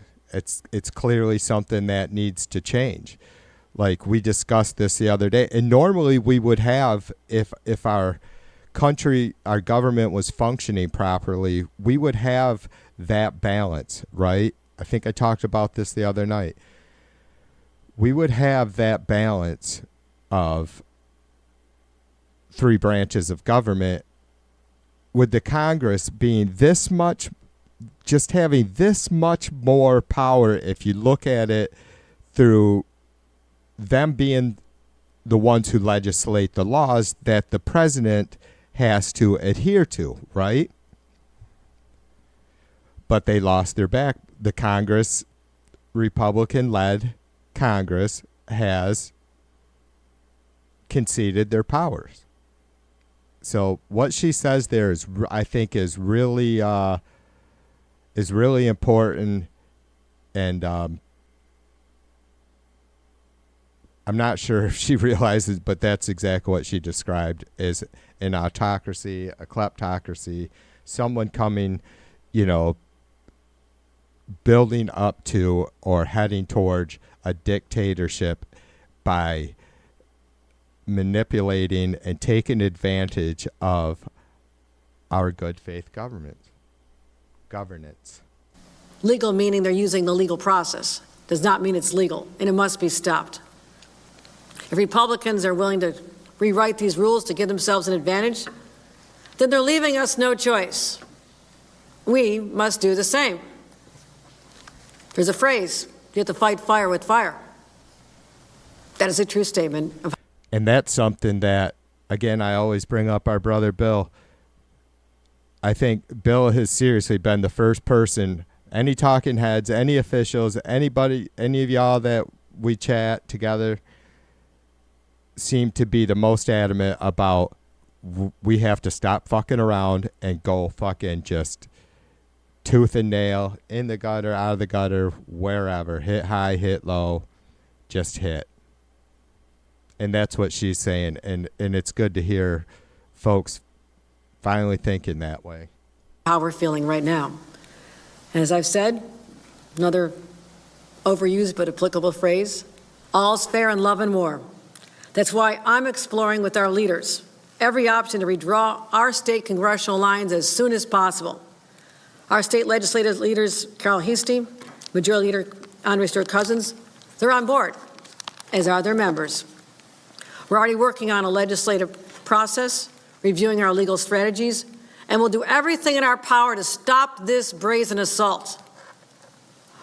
As I mentioned, these are profiles in courage sitting with me here today. They left their homes, left their families, left their loved ones in a world of uncertainty. But our history is defined by people who are brave patriots, who will not accept the status quo, who believe they must use their voices and their positions to stand up for others. And I could not be prouder to have an opportunity to meet them, each and every one of them, and hear their personal stories. And I thank them so much for making this journey. You are on the right side of history. And you're not alone. Thank you. We are in solidarity with each and every one of you and your colleagues in another state, hosted by my great friend, J.B. Pritzker, who welcome you as well. As I said, history will judge us on how we respond to this moment. But here in New York, we will not stand on the sidelines with the timid souls on the sidelines who don't care, will not invest their heart and soul into this battle. This is a war. We are at war. And that's why the gloves are off, and I say, bring it on. With that, let me turn it over to our great speaker, Carol Heastie. Y'all ever heard of an HEA? Yeah, it's a home equity agreement.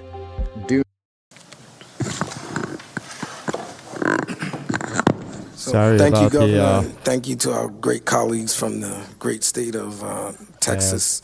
I'm a fan of something big in Texas. Everybody knows I'm one of the bigger Cowboy fans, but today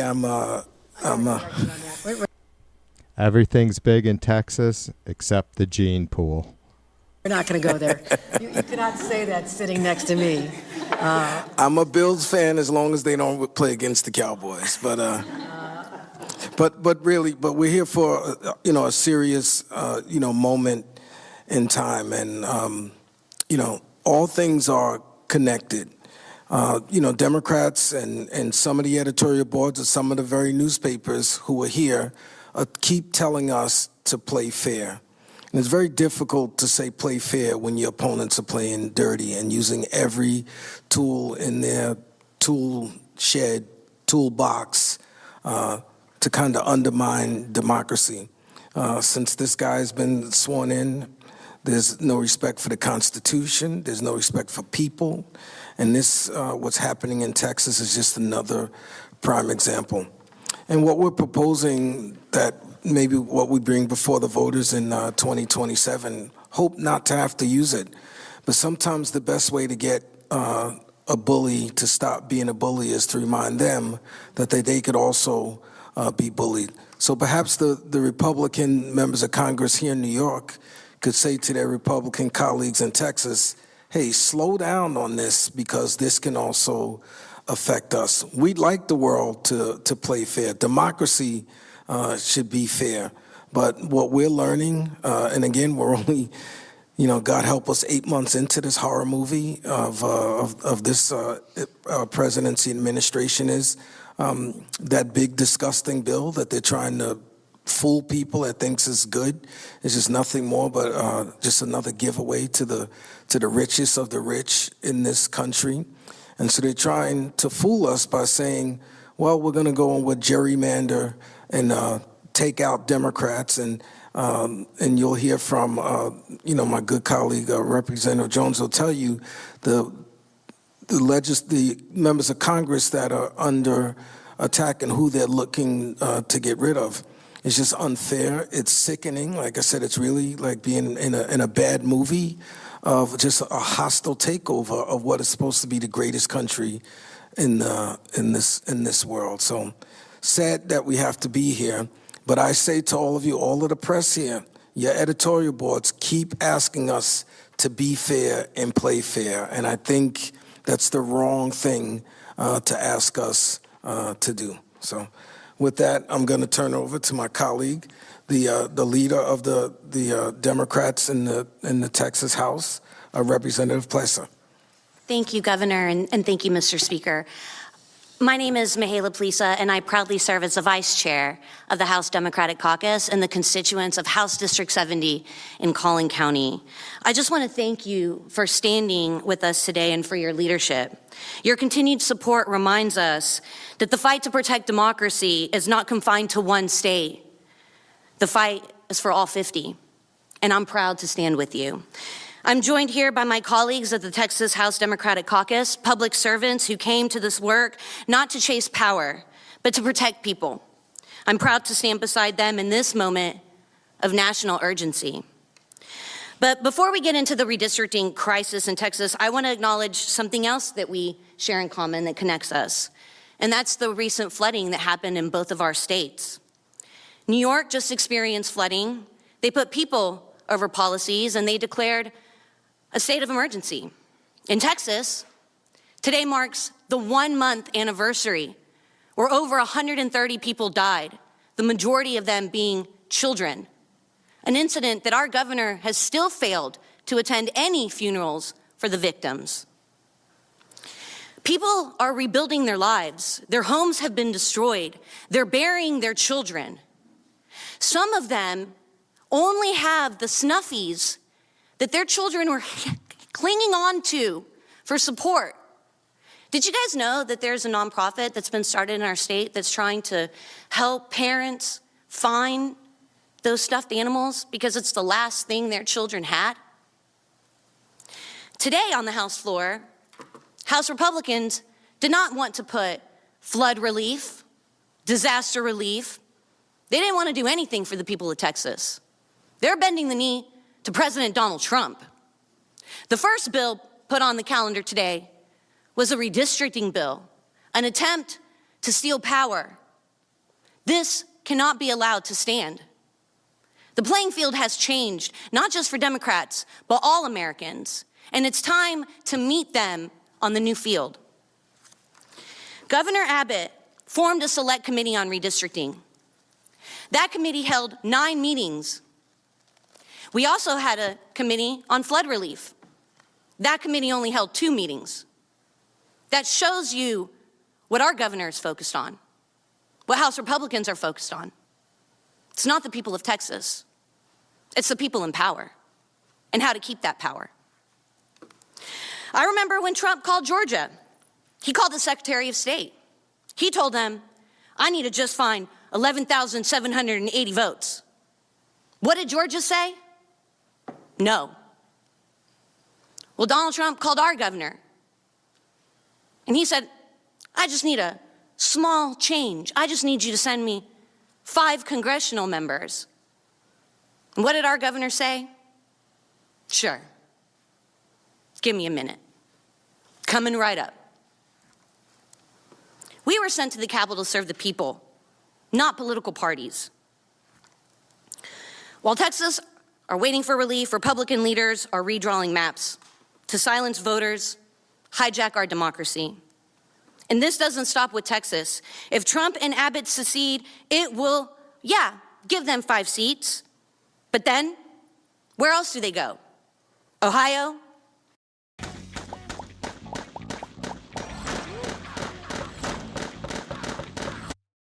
Missouri? Any other Republican legislature with Democratic congresspeople?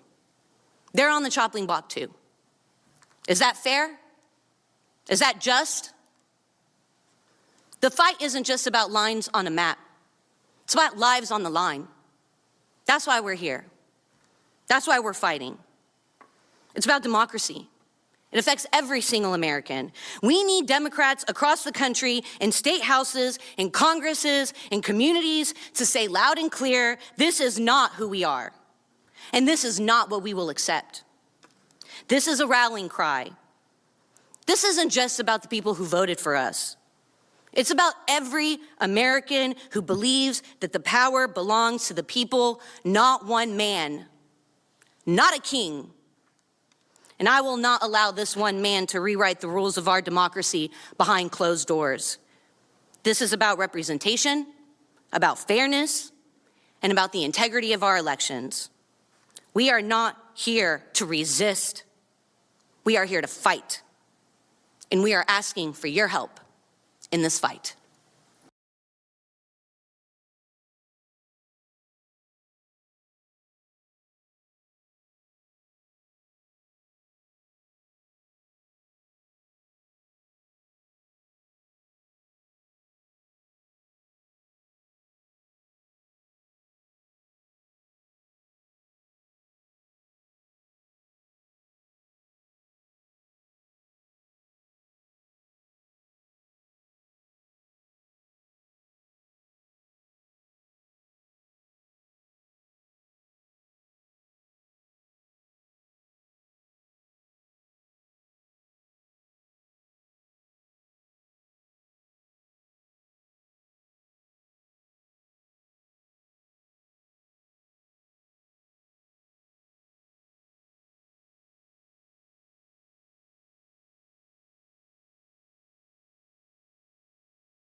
Thanks, Darlene. Says TV, there's no sound. You fucking dipshit.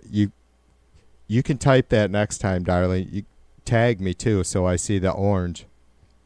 All caps. Turn your fucking mic on, you fucking moron. Like, seriously. How long have you been doing this shit? That was like the 3rd time this stream too that I didn't have it on. So it was all they did was took some questions from the reporters. The reporters asked them basically what their next move was. They said that they were just going to continue, keep on keeping on and doing what they're doing. They said they would not be telling ahead of time what states they were going to be going to or moving to or visiting here next. But I'm sure once they get there and get set up, sometime tomorrow we'll have some more pressers possibly. So I hope that all blue governors take up this fight. And I said not, maybe even a red governor, or how about just some support across the board from elected officials and citizens, period, right?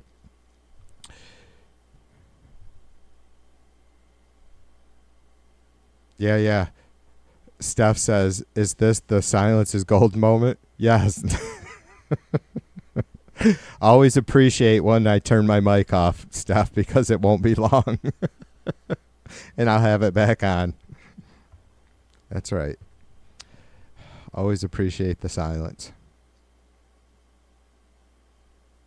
Dave says, there's no audio. This would be a good time to sing. Dave, do-do-do-do.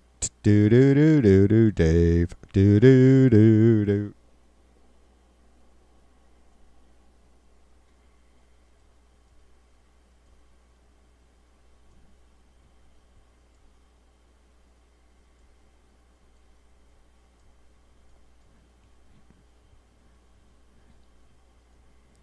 All right, I'll have to work on that. Dave. Do. Yeah.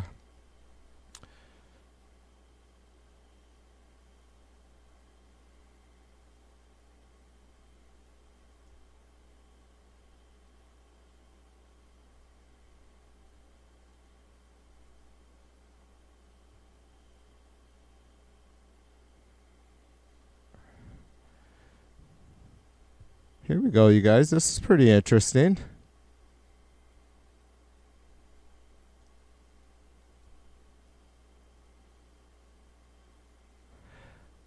A leaked Department of Homeland Security memo reveals a plan to dramatically increase the use of the U.S. armed forces on American streets. Let me reread that.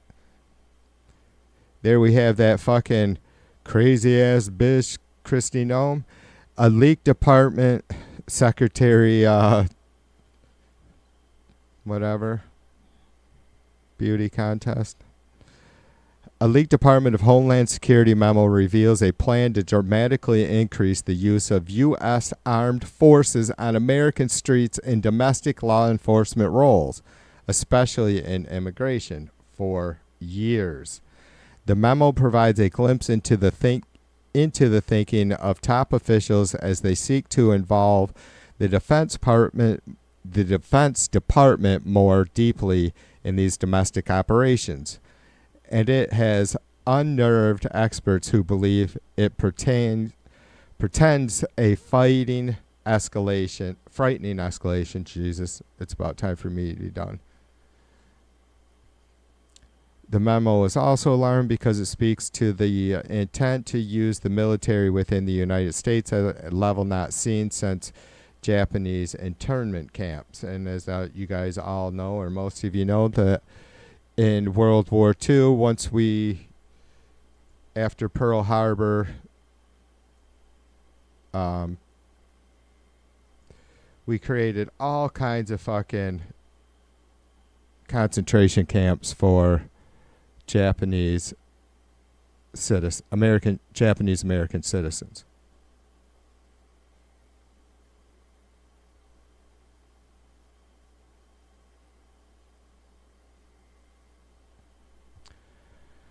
Which is another proud moment, right?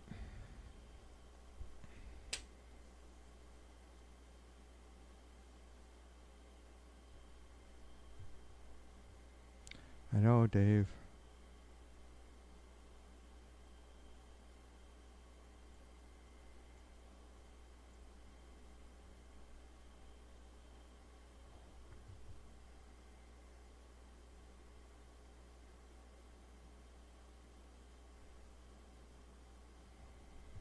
This is going to be a good time for me to fuck off. I've been singing for the last 2 hours. A little over 2 hours.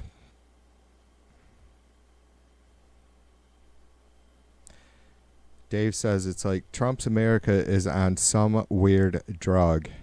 Yeah, it is. There's a lot of nonsense going on. Just heaps and heaps and heaps of nonsense. So on tomorrow's stream, I'm going to keep following up on this shit, whatever new crap they come out with. Whatever new spaghetti they throw at the wall.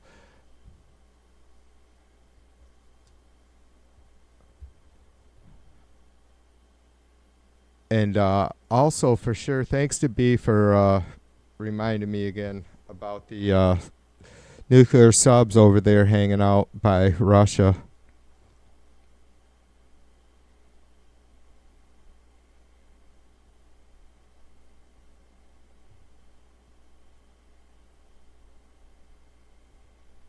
I don't know what information we'll get on that, but it'd be cool if we could get some sort of neutral reporting on it. Like maybe another side to it, but you really can't fucking trust you can't trust the White House press releases, but you can't trust, and I don't know, maybe I should, maybe the DOD would be a little bit different.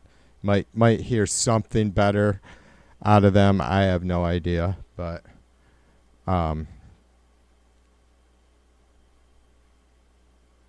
not going to get any worthy information from Russia, I don't imagine. So play us a song, you're the piano man. Play us a song tonight. All right, Darlene, whatever.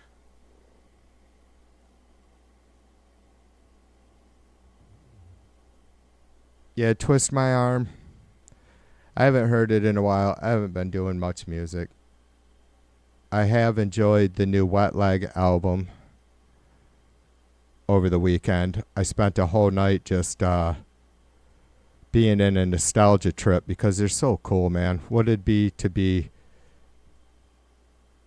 young again. So you have that freedom just to be like, fuck it, you know. Even though Jay's always cares enough to remind me TV, you got to just still have that freedom to say fuck it and do your own stop, you know. Just put down music, man. Just put down music and it'll be original. All right, you guys. All right, you guys.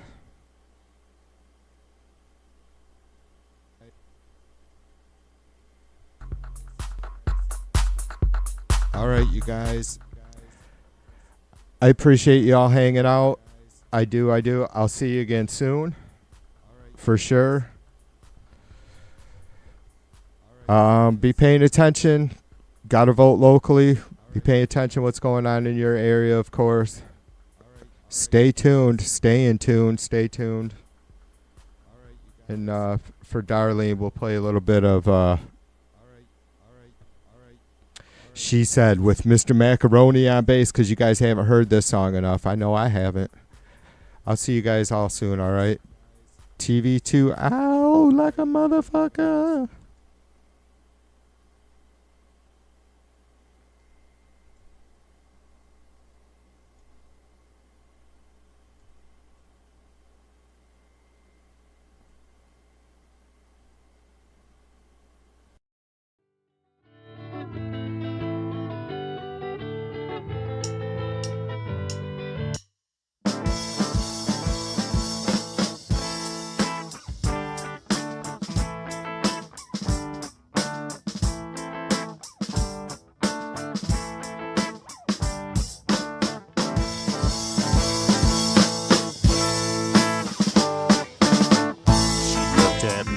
Said we're fun, don't you ever call me again.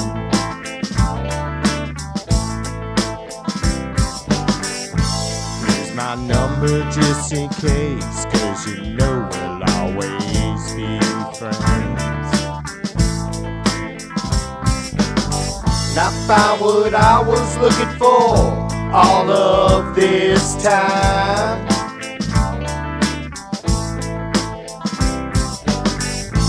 It was always right here in front of my eyes.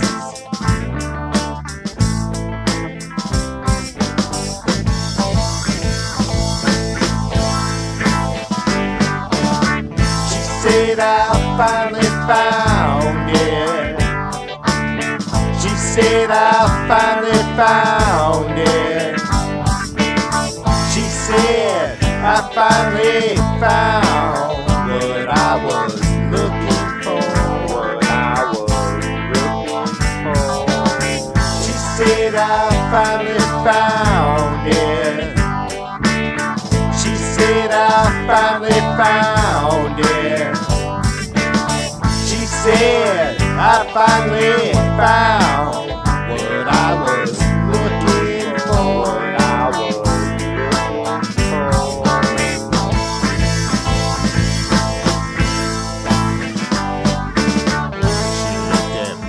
Said we had fun, now don't you ever call me again.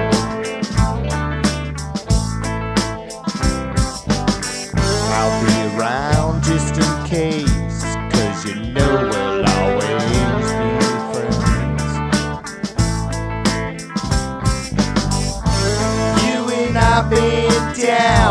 this road too many times. The answer's always been right here in front of my eyes.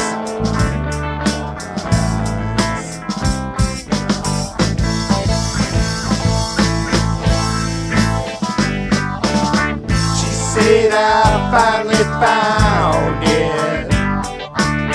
She said I finally found it. She said I finally found what I was looking for. She said I finally found it. She said I finally found it. She said I finally found